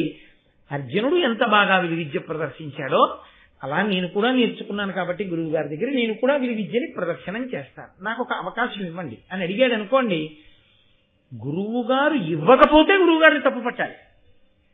ఇప్పుడు అసలు తనే సభా మర్యాద లేకుండా వచ్చేసేసి అలా మాట్లాడితే అది దోషభూయిష్టం, అది అలా ప్రవర్తించకూడనటువంటి రీతి. కాబట్టి ఏది తెలుస్తోందంటే దుర్యోధనుడికి ఇన్నాళ్ళు ప్రకటనమైపోయింది కక్ష, ప్రకటన అవని కక్ష కర్ణుడిది. ఈ కర్ణుని మీద దుర్యోధనుడికి ప్రీతి పుట్టింది. ఈ కర్ణుడు దుర్యోధనుడి పక్షాన్ని చేలితే దుష్టుల యొక్క సాంగత్యము చేత అంటకాగడం చేత కర్ణుడు నశిస్తాడు. ఇప్పుడు కుమారాస్త్ర విద్యా ప్రదర్శనంలో ఈ కొత్త విషయం ఒకటి బయటకు వచ్చింది. ఇప్పుడు ఇది చూసి మరి అర్జునుడికి ఎందుకు సిగ్గు భయం, సిగ్గు కోపం ఎందుకు రావాలి అంటే, ఇప్పటి వరకు తాను ఇంత బాగా ప్రదర్శనం చేసి సంతోషంతో ఉన్నాడు. అలా అధిక్షేపించేటప్పటికీ అరే ఇంత మాట అన్నాడే అని సిగ్గుపడ్డాడు. కోపం ఎందుకు? ఇంతమంది ముందు సభాప్రవేశం చెయ్యాలనుకున్నవాడు మర్యాద లేకుండా ప్రవర్తించడం ఏంటి? ఓ గురువు గారిని అడగడమో, ఓ భీష్ముడిని అడగడమో ఏమీ లేకుండా ఇలా వస్తే నా గురువు గారి గౌరవం పోలా, మా తాతగారి గౌరవం పోలా, ఎవడు ఈ ప్రవర్తన ఏమిటి? అందుకు కోపం అంటే అర్జునుడి కోపం, అర్జునుడి యొక్క సిగ్గు ధర్మానికి కట్టుబడుతున్నాయి. కర్ణుడి యొక్క ప్రవర్తన ధర్మానికి కట్టుపట్టల్లా. అలాగని అన్నయ్య గారు చెప్పారా? చెప్పక్కల్లా. ఎలా ప్రవర్తించాడో చెప్తే చాలదా? ఆయన ధార్మికుడు కాడో తెలియట్లేదా? ధార్మికుడు కానివాడు ధార్మికుడిని నమ్మి ద్రోణాచార్యులు వారు ఇచ్చిన విద్య ముందు అర్జునుడి ముందు నిలబడగలడా? నిలబడలేడు. కాబట్టి ఇప్పుడు ఆయన వచ్చి ద్రోణుడికి నమస్కరించి నేను విలువిద్యా ప్రదర్శనం చేస్తాను, అర్జునుడితో ద్వంద్వ యుద్ధం చేస్తాను అని అడిగాడు. ఆయన తల ఊపాడు ద్రోణుడు. సరే అంత ముచ్చట పడుతున్నావు వెయ్యి అంటే ఆయన ఉద్దేశం ఏంటంటే అర్జునుడిలా తాను విద్యా ప్రదర్శనం ఒకటి చేయడు. అర్జునుడికి ఎంత వచ్చో అంతకన్నా నాకు ఎక్కువ వచ్చని నిరూపించాలి. కాబట్టి మరి అర్జునుడు అక్కడ నిలబడకపోతే, అర్జునుడు నిలబడం నువ్వే చూపించన్నారు అనుకోండి, అర్జునుడు తిరిగివాడైనట్టు అవలేదు. అక్కడికి తప్పనిసరి పరిస్థితిని ద్రోణునకు కల్పించాడు. ద్రోణుడు ఆలోచించడానికి కానీ, నేను ఇలా అడగచ్చా అని కానీ, ఇలా అడిగి నేను నిర్బంధించచ్చా అని కానీ ఆలోచించడానికి అవకాశం లేకుండా విద్యా ప్రదర్శనాన్ని యుద్ధరంగంగా మార్చాడు కర్ణుడు. ఇది అదుపు తప్పి భీమ దుర్యోధనులు ఇద్దరు ఏం చేశారో, అదుపు తప్పిన కర్ణుడు అదుపు తప్పని అర్జునుణ్ణి అలాగే యుద్ధభూమిలోకి ఇచ్చాడు. కాబట్టి ఇప్పుడు ఒకటి అనుకున్నది కాబట్టి ఆపాడు. ద్రోణుడు కూడా ఆలోచించడానికి సమయం లేని స్థితిలో వచ్చిన ఉపద్రవం కర్ణుని యొక్క ప్రవేశం. కాబట్టి ఇప్పుడు ఆయన వచ్చి జనితామర్షణుడంత పార్థుపై పర్జన్యాశ్రమ కర్ణుడేసే అపారంబై భునభోంతరముత జీమూత యూధంబు కప్పిన తద్వాంతతిరోహితాపఘనుడై భీభత్సుడుండెన్ విరోచనుడాత్మద్యుతి విస్తరించతుపై సంప్రీత చేతస్కుడై. ఆయన వెంటనే జనితామర్షణుడంతా అర్జునుడన్నాడు, ఏమి నీ హద్దులేని ప్రవర్తన, సభాప్రవేశం ఎలా చెయ్యాలో కూడా చేత కాకుండా సభాప్రవేశం చేసి ఎగ్గులు పలుకుతున్నటువంటి నీవు విజయాన్ని పొందుతాననుకుంటున్నావా? దీనికి తగిన మూల్యాన్ని చెల్లిస్తా ఉన్నాడు. ఏమీ మాట్లాడకపోతేనే అర్జునుడి మీద అంత కోపం. ఎంత ధర్మమైనా అర్జునుడు మాట్లాడితే కోపం రాకుండా ఉంటుంది కానీ. కాబట్టి జనితామర్షణుడంతా అమర్షణుడు ఆ కోపాన్ని పొంది కర్ణుడు వెంటనే పర్జన్యాస్త్రాన్ని ప్రయోగించాడు. దాని చేత ఆకాశం అంతా ఒక్కసారి నల్లటి మబ్బులు వచ్చి చీకట్లు కమ్మి ఆ చీకట్లలో అర్జునుడు కనపడకుండా అయిపోయాడు. ఆ చీకట్లలో కప్పేశాడు అర్జునుడిని. అందులో నల్లని కలువల కాంతి కదండి, తొందరగా కప్పడిపోతాడు కాబట్టి కప్పేశాడు. ఈయన మాత్రం సూర్యాంశలో పుట్టినవాడు కదూ, ఆ చీకట్లో వెలిగిపోతున్నాడు, ఒక దీపం వెలిగినట్టు వెలుగుతున్నాడు. కర్ణుడు అనుకున్నట్ట చూసి, ఓహోహో నా కొడుకు ఇన్నాళ్ళకి రంగప్రవేశం చేశాడు, మొట్టమొదటిసారి అరంగేట్రం, అది పద్ధతి కాదో పక్కన పెట్టు, ఇన్నాళ్ళకు వచ్చి ధనస్సు పట్టుకున్నాడు కాబట్టి నా కొడుకుని బాగా ప్రకాశింపజేస్తానని ఆ మబ్బుల మధ్యలోంచి ఒక్క కర్ణుడి మీద కిరణాలు పడేటట్టుగా చేసి వెలుతురులో కర్ణుడు బాగా కనపడేటట్టు చేశాడు. ఆయన తండ్రి ప్రేమ అయింది, మరి తల్లి ప్రేమ ఏమైంది అంటే కుంతీదేవి కూడా చూసింది. అంత అమాయకురాలండి ఆవిడ.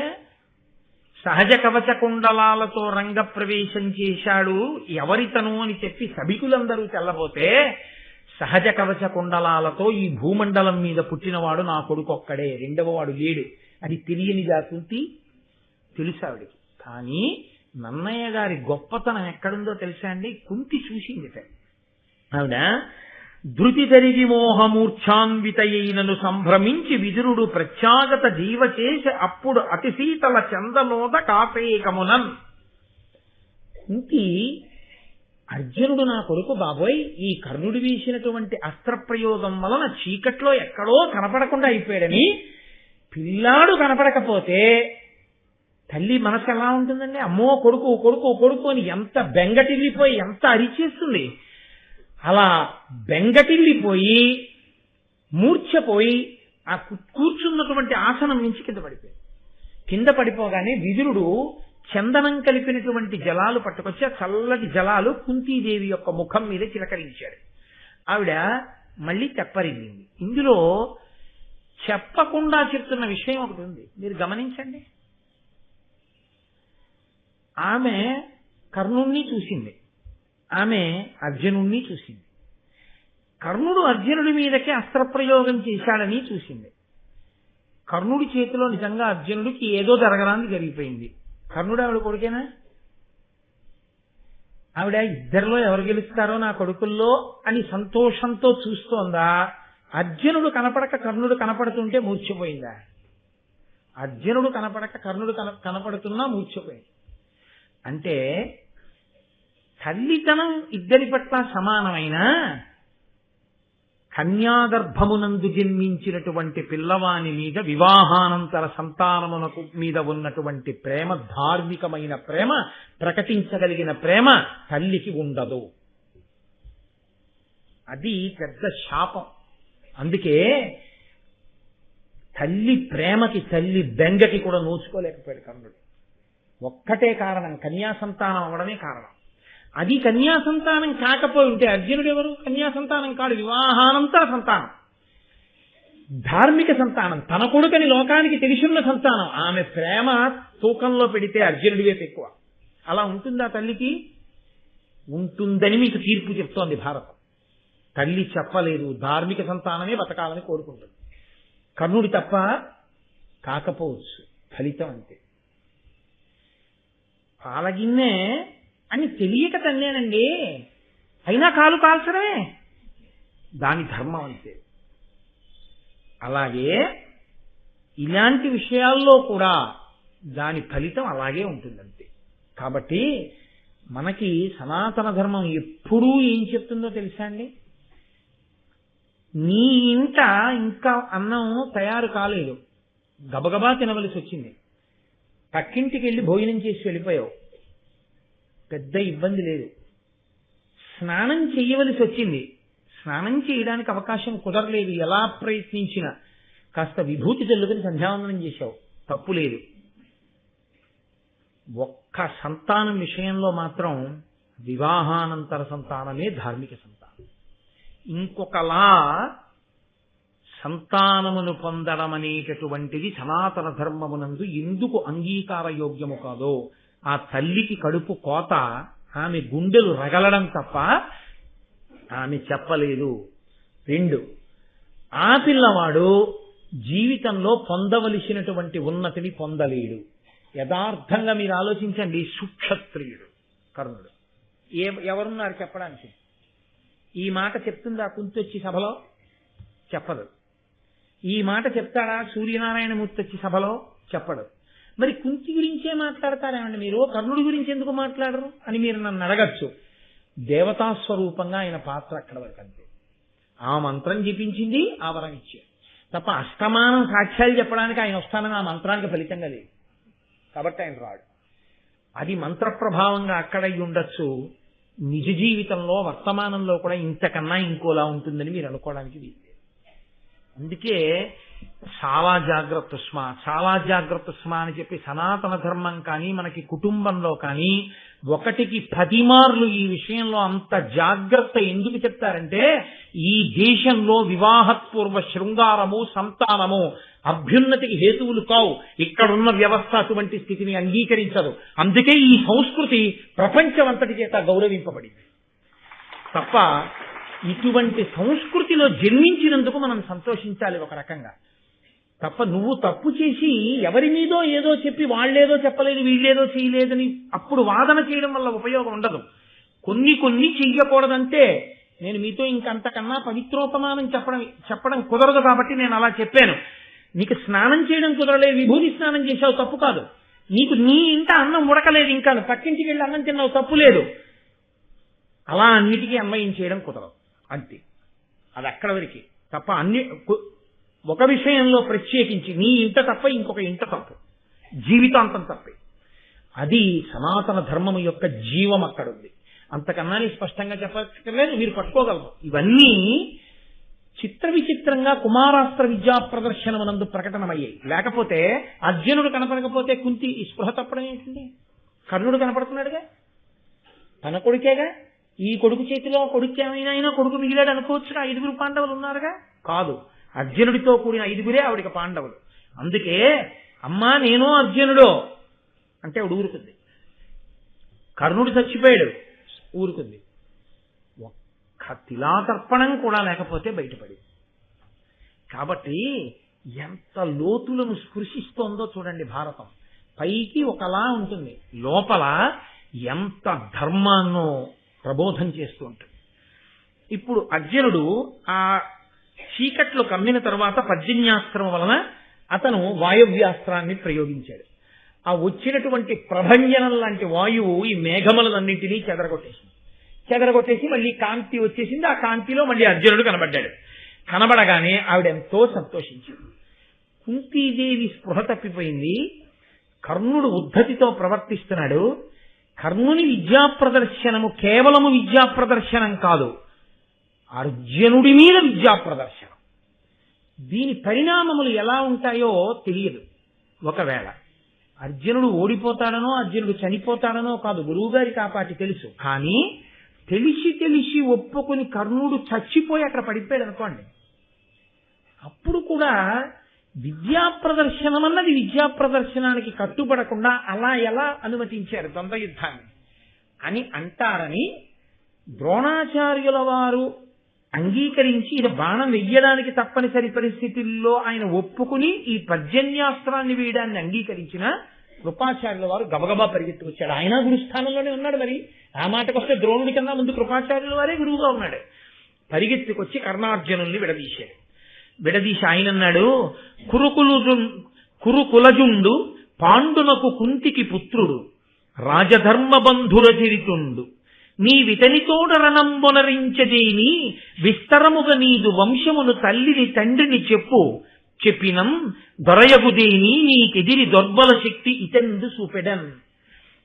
నువ్వు అర్జునుడిలా విద్యా ప్రదర్శనం చేస్తానంట లేదు, అర్జునుడి మీద నీ విద్యా ప్రదర్శనం చేస్తానంటున్నావు. ఇప్పుడు ఈ ద్వంద్వ యుద్ధాన్ని మేము అంగీకరించాలంటే ఇది ఎంత తీవ్ర స్థాయికి వెడుతున్నా నేను చూస్తూ ఊరుకోవాలి అంటే అసలు నువ్వెవరో తెలియాలి. ఇతను పాండురాజు గారి యొక్క ధార్మికమైన కుమారుడు. ఇతను కుంతీదేవికి పాండురాజుకి జన్మించినవాడు. అర్జునుడు ఇంద్రాంశలో వచ్చినటువంటి వాడు. నువ్వెవరు? నువ్వు ఏ తల్లిదండ్రులకు జన్మించిన వాడివి? ఏది ఒకసారి చెప్పు నీ గురించి అని అడిగాడు. ఇంత కర్ణుడు బీలాపడి సిగ్గుపడిపోయి ఆయన తప్పు కాదు, కానీ ఆయనకి ప్రతిబంధకం అయింది. నేను ఇంతకన్నా అనకూడదు కానండి, చిన్నతనంలో ఆదర్శాలు చెప్పడం బాగుంటుంది. తమ పిల్లల దాకా వచ్చేటప్పటికి ఎన్ని ఇబ్బందులు వస్తాయో తర్వాత ఆలోచించకపోతే, నీ ఆదర్శాలకి నీ పిల్లలు కాదు పాడవలసిన వాళ్ళు. వాళ్ళు సిగ్గుపడి, నాన్న నువ్వు చేసినటువంటి ధూర్తతనానికి, నీ ఇద్దరి ధూర్తతనానికి శిక్ష నేను అనుభవిస్తున్నాను సమాజంలో అని అన్ననాడు అప్పటికి నీకున్నటువంటి ఉద్రేకం చల్లారిపోతుంది. అప్పుడు నువ్వు సిగ్గుతో నీ బిడ్డల ముందు తలంచుకుని, నా బిడ్డలకి మార్గం చూపించలేకపోయిన, అభ్యున్నతిని ఇవ్వలేకపోయాను అని నువ్వు బాధపడినా, నువ్వు నీ బిడ్డలకు చేసిన అన్యాయాన్ని నువ్వు ఇక దిద్దలేవు. Marry in haste and repent at leisure. తొందరపడి పెళ్లి చేసుకుని జీవితాంతం విచారించవద్దు. శాస్త్రం మనకి తీర్పు చెప్తోంది. ఇప్పుడు ఆ కర్ణుడు చెప్పలేకపోయాడు ఎవరి తల్లిదండ్రులు. తెలియదా కర్ణుడికి ఆ పాట అమాయకుడా? ఆయన గ్రహించగలడు. ఆయనకి కుంతి సభలో ఉన్నది అని చూడడం కుదరదు. ఎందుకంటే అంతఃపుర స్త్రీగా గదిలో ఉంది, అందరి ఎదుట ఉన్నాడు తండ్రి. ఆయన వచ్చి నా కొడుకు అని చెప్పచ్చు, చెప్పడని తెలుసు. ఇది ఆనాడు కాదు, ఈనాడు కాదు, ఏనాటికి అంతే. నేను మన్నింపబడదను కాక, నేను వాస్తవం మాట్లాడుతున్నాను. వాస్తవాన్ని విడిచి మాట్లాడి లోకాన్ని పాడు చేయడం అయితే పిచ్చి పిచ్చి మాటలు మాట్లాడడానికి ఇంత పవిత్రమైన వేదిక మీద నేను కూర్చోక్కర్లేదు. ఆయన ఊరుకున్నాడంతే.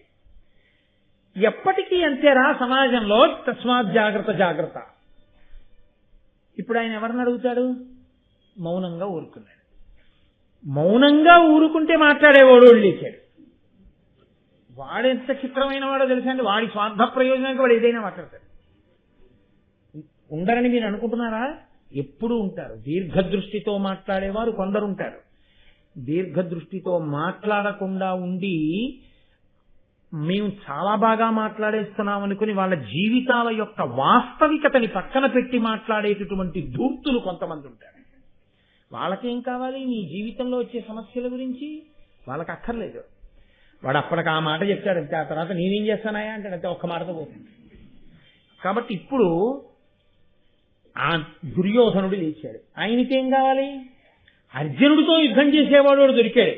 ఆయనకు ఆపదొచ్చింది, తాను ఆదుకోవాలి. ఆదుకుని తాను పెద్ద స్నేహితుడిలా ప్రవర్తించాలి. ఆ కర్ణుడిని తన వైపుకి తీసేసుకోవాలి. తీసేసుకుంటే అర్జునుడిని కొట్టేవాడు తనకి దొరుకుతాడు. దీనివల్ల ఏమవుతుంది? ఆయనకు అనవసరం. కర్ణుడు ఏ ప్రశ్నకి జవాబు దొరకలేదో ఆ జవాబు ఏమైనా తెస్తున్నాడా దుర్యోధనుడు? చాలేడు దుర్యోధనుడు కూడా. మరి ఏం చేయగలడు? తన తప్పుడు సలహాలతో, తప్పుడు ప్రసంగాలతో సమస్యని మరింత జటిలం చేయగలడు. మరింత తప్పుత్రమ పట్టించగలడు. అదే కలిపురుష లక్షణం. పట్టించి ఏం చేశాడు? ఇక్కడ వేసుకున్న బీజాలు ఏమున్నాయో కుమారస్త్ర విద్యా ప్రదర్శననందు ఇదే కురుక్షేత్రానికి దారితీసింది. బలాలు విడిపోవడానికి కారణమైంది. ఆ కర్ణుడి దగ్గరికి దుర్యోధనుడు పరిగెత్తుకుంటూ వచ్చాడు. అర్జునుడు, ధర్మరాజు, భీముడు, నకులుడు, సహదేవుడు ద్రోణుడి దగ్గరికి వెళ్ళాడు.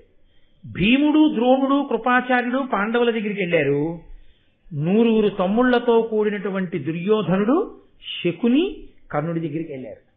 అంటే రాబోయే కురుక్షేత్ర సంగ్రామానికి కావలసిన రీతిలో ధనుర్విద్యా ప్రదర్శనంలో ఎర్రగీత గీసేశారు. ఎవరిటో తెలిసిపోయింది. భీష్ముడు అటు చేరిపోయాడు, ద్రోణుడు ఇటు చేరిపోయాడు. యుద్ధంలో ఇటువైపుకి వచ్చినా ధర్మపక్షపాతం అటే ఉంది. ఆచార్య స్వరూపములైన వాళ్ళు, ధర్మం తెలుసున్న వాళ్ళు అటే చేరారు. కాబట్టి ఇటువైపు వాళ్ళు బలం పెరుగుతోందని కనపడినా అది నిలబడదు. ఇది నిశ్శబ్దంగా వాళ్ళు వచ్చి ఎవరి పక్కన ఎవరు చేరారో దాని వలన రాబోయే కురుక్షేత్రం యొక్క ఫలితాల్ని చెప్పేయడం నన్నయ్య గారి యొక్క చాతుర్యం. ఋషితుల్యుడు కదండి మహానుభావుడు. కాబట్టి ఇప్పుడు ఆ దుర్యోధనుడు అన్నాడు, కులము గలవాడు, శౌర్యము కలవాడును, అధిక సేవ కలవాడును, భూతలమున రాజను నామము విలసిల్లగ దాల్చు 3 విధముల పేర్మి. ఆయన ఎవరి కొడుకు అని అడుగుతాయండి? ఆయన ఎవరు కొడుకు అంటే, రాజు అన్న నామం ఎవరికి ఉందో తెలుసా? కులము గలవాడు, క్షత్రియుడిగా పుట్టినవాడు, శౌర్యము కలవాడు, శౌర్యం ఉన్నటువంటి వాడు, అధిక సేన కలవాడు, కోరిడంత సైన్యం ఉన్నవాడు, భూతలమున రాజను నామము విలసిల్లగ తాల్చు 3 విధముల పేర్మి. 3 రకాలుగాను రాజు అవుతాడు. కాబట్టి ఇతను ఎవరికి తల్లిదండ్రులో ఎందుకు అడిగినట్టు, క్షత్రియుడో కాదో అని అడగడానికి అడిగినట్టు. ఇతను రాజు చాలా అర్జునుడితో యుద్ధం చేయడానికి.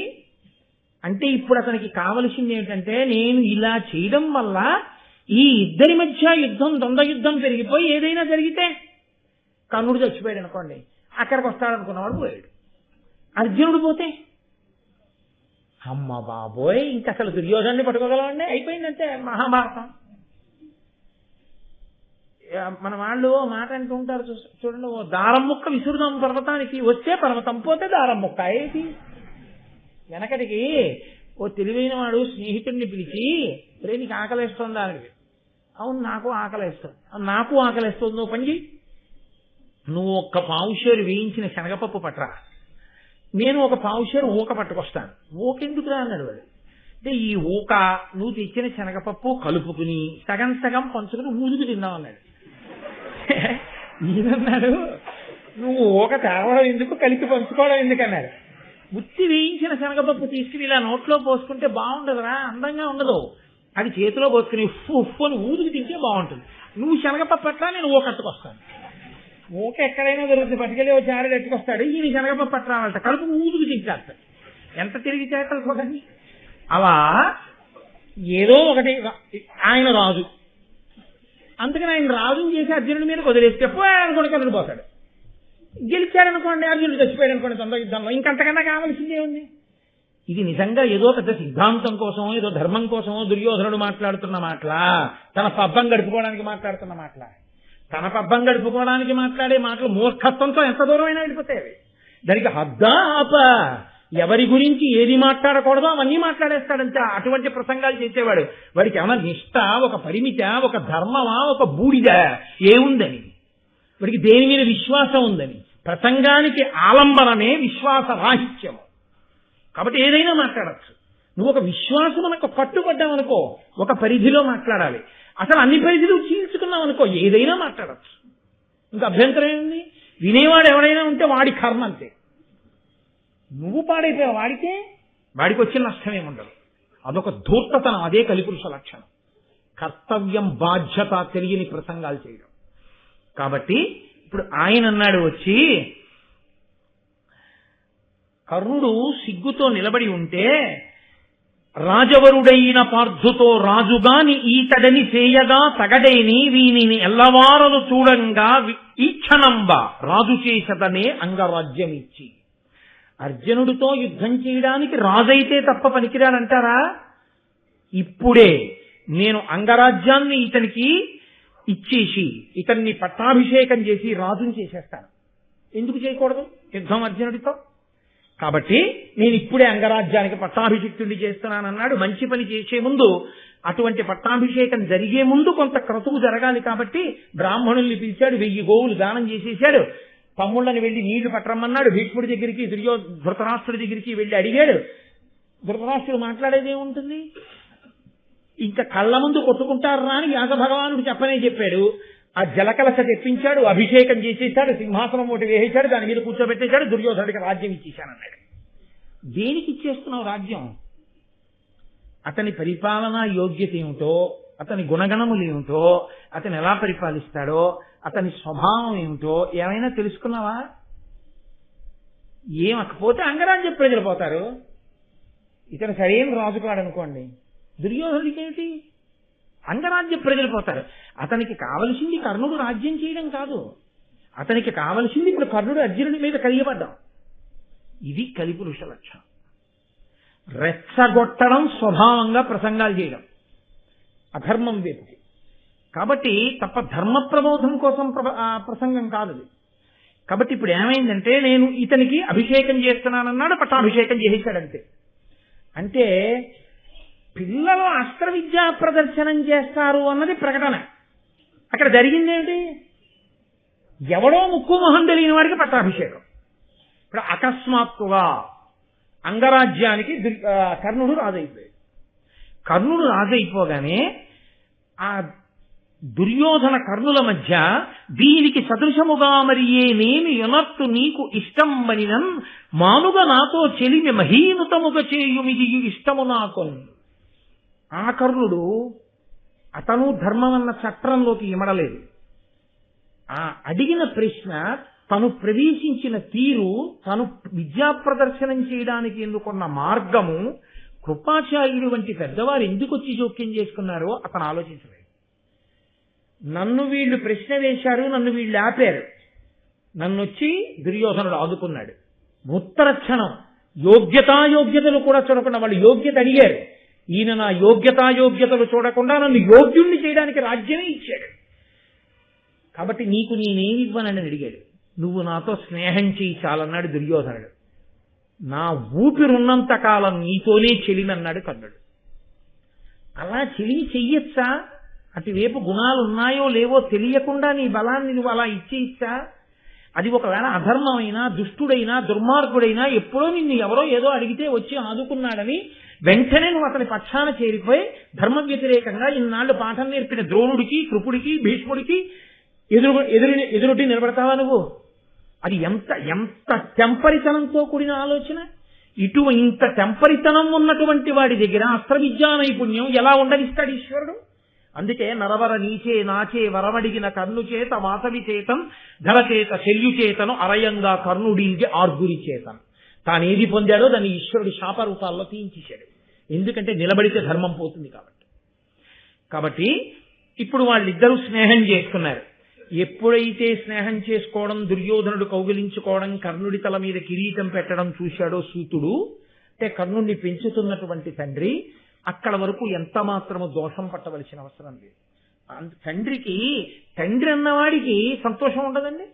కొడుకు రాజ్యానికి పట్టాభిషిక్తుడయ్యాడు, ఆయన పరమ సంతోషంగా గబగబా పరిగెత్తుకొచ్చి కౌగిలించుకొని, కడగి సూతుండు పుత్రకు కౌగిలించుకొని తదీయ మూర్ధాఘ్రాణమునర చేసి అంగరాజ్యాభిషేకార్ధ్రమైన శిరము తడిపే వెండియు హర్షాశ్రుతతులనొప్ప. అప్పటికే దుర్యోధనుడి చేత పట్టాభిషేకంలో కర్ణుని యొక్క తల మీద పోయబడినటువంటి పవిత్ర జలముల వలన తడిసి ఉన్నటువంటి ఆ తలని ఆ సూతుడు గబగబా కౌగలించుకుని కొడుకు యొక్క తల ఉంచి ఆయన యొక్క మూర్ధన్య స్థానమునందు ఆఘ్రాణించి ముద్దిచ్చి కన్నుల నీటితో తడిసి ఉన్న తలని మళ్లీ తడిపాడు. అంటే అంత ఆనందాన్ని పొందాడు ఆనందభాష్పాలతో సూతుడు. ఎప్పుడైతే సూతుడొచ్చి కౌగిలించుకుని అంత మురిసిపోయాడో భీముడు పసిగట్టాడు. సూతుని కుమారుడితను, ఇతన్ని మా తమ్ముడి మీద యుద్ధం కోసం దుర్యోధనుడు యోగ్యతని కటాక్షించడం కోసమని చెప్పి యుక్తాయుక్త విచక్షణ ఎరుగకుండా, పూర్వాపర విచారణ చెయ్యకుండా రాజ్యం ఇచ్చేశాడు అని ఆయన అన్నాడు. ఇప్పుడు నాకు అర్థమైంది, నువ్వు సూతుని యొక్క కుమారుడు. ఎవరి ధర్మము వారికి వర్ణమును ఆశ్రయించి నిర్దేశింపబడింది. ఆ యుగమునందు అంత కఠినంగా ధర్మం నిర్వహింపబడింది. నీవు రథము నడుపటం చేత తృప్తిని పొందవలసిన వాడివి. నువ్విప్పుడు రాజ్య నిర్వహణ యందు అనురక్తుడవై సింహాసనం మీద కూర్చోవచ్చా? ఇది దోషం కాదా? నువ్వు పొందకూడనిది పొందాలనుకోవడం తప్పు కాదా అని అడిగాడు. అడిగితే వెంటనే దుర్యోధనుడు అన్నాడు, అదే నేను చెప్పాను కదండి, తన స్వార్థం కోసం ఇలా మాట్లాడచ్చా అన్నది కూడా మరిచిపోయి మాట్లాడేవాడి మాటకి హద్దే ఉండదు. వాడు ఎంత దూరమైనా వెళ్ళిపోతాడు. ఎందుకంటే తాను నమ్మినది, తాను మాట్లాడుతున్నది నిజము అని మాట్లాడటమే తప్ప మన నమ్మకం కాదు, ధర్మం అని ఒకటి ఉంది, అది ప్రమాణం తప్ప ప్రమాణమును బట్టి మనం మాట్లాడాలి. కానీ మనం నమ్మిన దాన్ని బట్టి ప్రమాణాన్ని చేర్చి మాట్లాడకూడదు, అది దుస్తత్వం అవుతుంది అని వాడు విశ్వసించాడు. కాబట్టి దుర్యోధనుడు అన్నాడు, శూరుల జన్మంబు సురల జన్మంబును ఏరుల జన్మంబు ఎరుగనగునే ముగిచి దధీచి ఎమ్మున పుట్టదయ్యనే వాసవాయుధమైన వజ్రమదియు గాంగేయుడన మరి కార్తికేయుండన అగ్నేయుడన రౌద్రుడనగా శరవణోద్భవుండగు గుహుండుద్భవిల్లెడే శరస్తంభ జన్ముడు కాడె ధర్మవిదుడు కృపుడు ఘటసంభవుండు కాడె కీర్తిపరుడు వరుడు ద్రోణుండు విప్రుల వలన పుట్టరైదే సక్షత్రియుల్ ఘనులవనిగా గవ కడగి మీ జన్మములు ఇట్ల కావే వినగా. ఎంత దూరం వెళ్ళిపోయాడో తెలుసా అండి? ఎంతమంది పెద్దల వరకు వెళ్ళిపోయాడంటే, శూరుల జన్మంబు, శౌర్యమున్న వాళ్ళ జన్మాన్ని, దేవతల జన్మని, ఏరుల జన్మ, నదుల యొక్క జన్మని ప్రశ్న వేయకూడదు. దధీచి ఎముకలతో దేవేంద్రుడి యొక్క వజ్రాయుధం తయారైంది. ఎముకతో తయారైన వజ్రాయుధం కదా అని వజ్రాయుధానికి గొప్పతనం తగ్గిందా?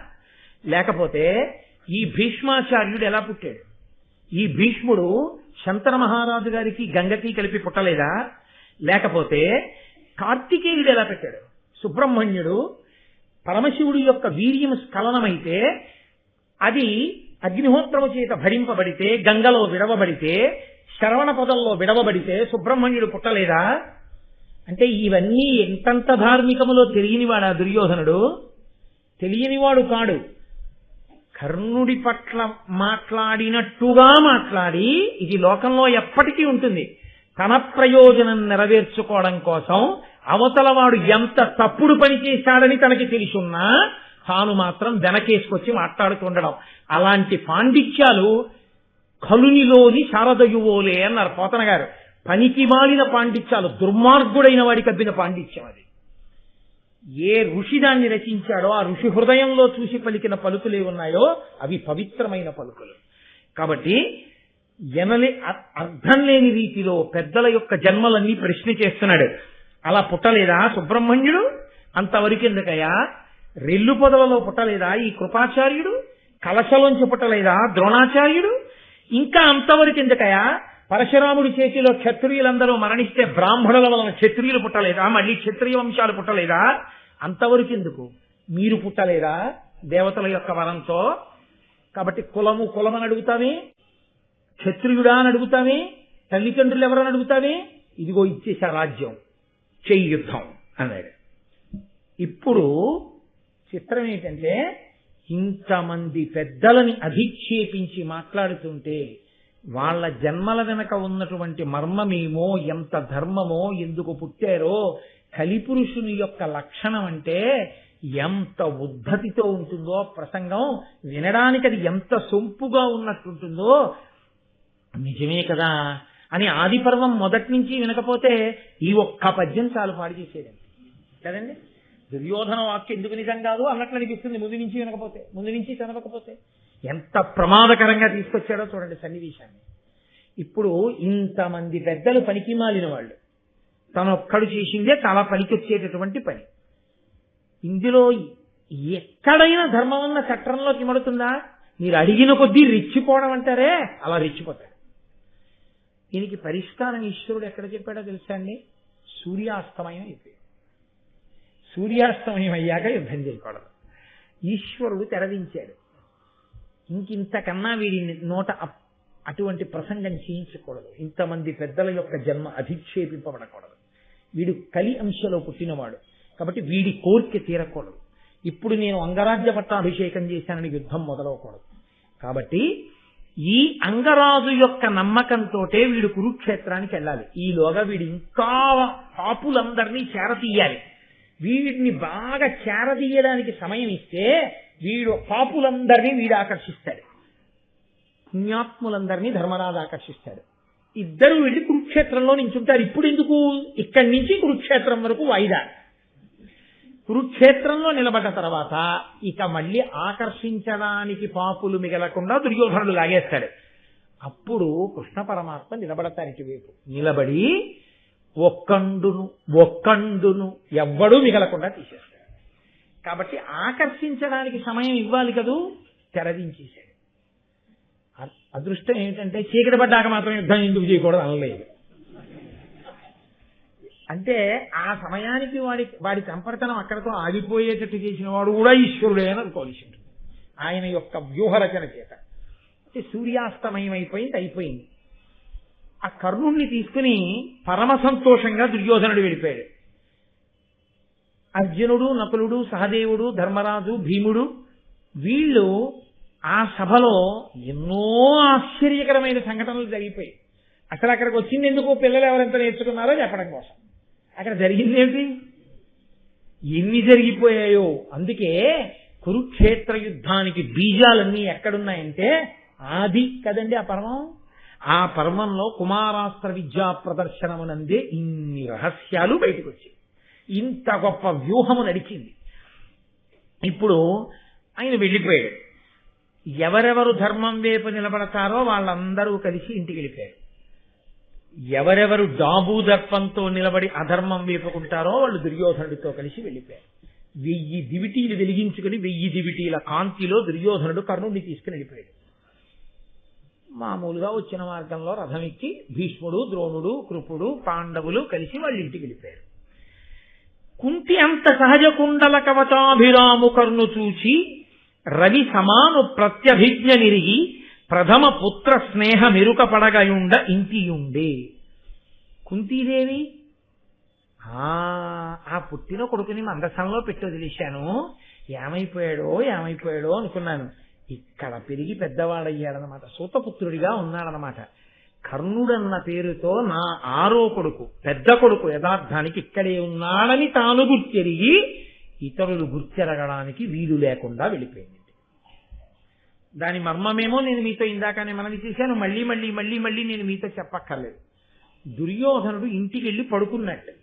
ఎలా పడుకున్నాడో చెప్తున్నారు అన్నయ్య గారు. ఎంత చిత్రమైన మాటలంటారండి ఆయన. వినుత ధనుర్విద్యావిదు ఘను కర్ణు సహాయపడసి కౌరవ విభుడు అర్జును వలన భయము సిడి రొమ్మున చేయిడి నిద్రపోయే ముదిదాత్ముండై. ఆ రోజు రాత్రి దుర్యోధనుడు పడుకున్నప్పుడు గుండెల మీద చెయ్యేసి పడుకున్నట్టుగా. మన వాళ్ళు అంటుంటారు తెలుగులో ఇది ఒక గొప్ప సామెత, గుండెల మీద చెయ్యేసి పడుకున్నాడండి ఆయన అంటారు. గుండెల మీద చెయ్యేసి పడుకుంటే పడుకోపోతే ధైర్యం లేనట్టేంటి కాదు. గుండెల మీద చెయ్యేసి పడుకోవడం అంటే ఏమిటో తెలుసా అండి? నాకేమీ భయం లేదనుకోవడం, తన ఊహకు అందినంత మేర. దుర్యోధనుడు వెళ్ళి గుండెల మీద చెయ్యేసుకుని ఆ రోజు రాత్రి నిద్రపోయాట. ఎందుకు నిద్రపోయాడు అంటే భీముణ్ణి నేను చంపేస్తాను, ఆయనకు అదో ధైర్యం. ఇప్పుడు అదేంటి ఏదో ఊహలకి దరిద్రాలు ఏమిటి? నిజంగా మేడ కట్టాలనుకోండి, ఐశ్వర్యము దరిద్రము అని ఒక మాట. నేను అమెరికాకి అధ్యక్షుడిని అయిపోయాను అని ఊహించుకోవడానికి దరిద్రమే ఉంది. నాకేం అమెరికా పౌరసత్వం ఉండాలా, నేను ఏమైనా ఎన్నికల్లో పోటీ చేయాలా? ఊహించుకోవడానికి ఏమైనా ఊహించుకోవచ్చు, దానికి దరిద్రం ఏమి ఉండదు. కాబట్టి ఆయన ఊహ ఏమిటంటే నేను భీముడిని చంపేస్తాను. ఇంకా మిగిలేవాడెవరు? ధర్మరాజు. అదే ఆయన ఏముంది, 4 తాళ్ళెట్టి కట్టేస్తాను. ఇచ్చారు పాపం. ఇప్పుడు ధర్మం అని పట్టుకుంటాడు. ధార్మికుడు దురాత్ముడి దృష్టిలో అలా ఉంటాడు. అది పెద్ద విశేషం ఏం కాదండి. ధర్మరాజుని కట్టేవతల బాగా నకుల సహదేవుల పిల్లకాయలు వాళ్ళు ఏం చేస్తారు? ఇంకెవరు? అది అర్జునుడితో వచ్చింది ఇబ్బంది. నాకా గదాయుద్ధం ఒకటే వచ్చు, ఇన్ని పాత్రలు అన్నీ నేనెక్కడ చేయను. అవతల విద్య నేనే నేర్చేసుకుని, అవతల గదాయుద్ధం నేనే నేర్చేసుకుని ఎన్ని చేసేస్తాను. దానికి మనకి రైట్ హ్యాండ్ దొరకాలంటుంటారు చూసారా? అర్జునుడిని కొట్టేవాడు ఏమన్నా దొరుకుతాడా అని అదొక్కటే. ఇన్నాళ్ళు ధర్మరాజుని కొట్టలేకపోయానంటే దొరికేశాడు ఇవాళ మనకి. బుట్టలో పెట్టేశానంతే. దొరికడం మన వైపుకి తెచ్చేసుకోవడం రెండు అయిపోయి. దొరకడం ఎంత ప్రధానమో తన వైపుకి తిప్పుకోవడం ఎంత ప్రధానం. ఒట్టేయించేసుకున్నాడుగా. అంగరాజ్యముడు వారేశాడు, దొరికేశాడు కర్ణుడు, తెచ్చేసుకున్నాడు. కాబట్టి ఇంక ఇప్పుడు ఈయన ధైర్యం ఏంటంటే దానికి ఒక కారణం ఉండాలా. అదేంటే నేనెందుకు అర్జునుడిని చంపాలని అడుగుతాడా? అలా అడిగేవాడైతే ఇవాళ ఎందుకు అలా మాట్లాడతాడు? కాబట్టి మనం రెచ్చగొడితే ఏమైనా నీకు అంత ఉపకారం చేశాను, నిన్న ఒక్కటి అడుగుతున్నాను, అర్జునుడిని కొట్టేయి అంటే వాళ్ళు కొట్టేస్తాడు.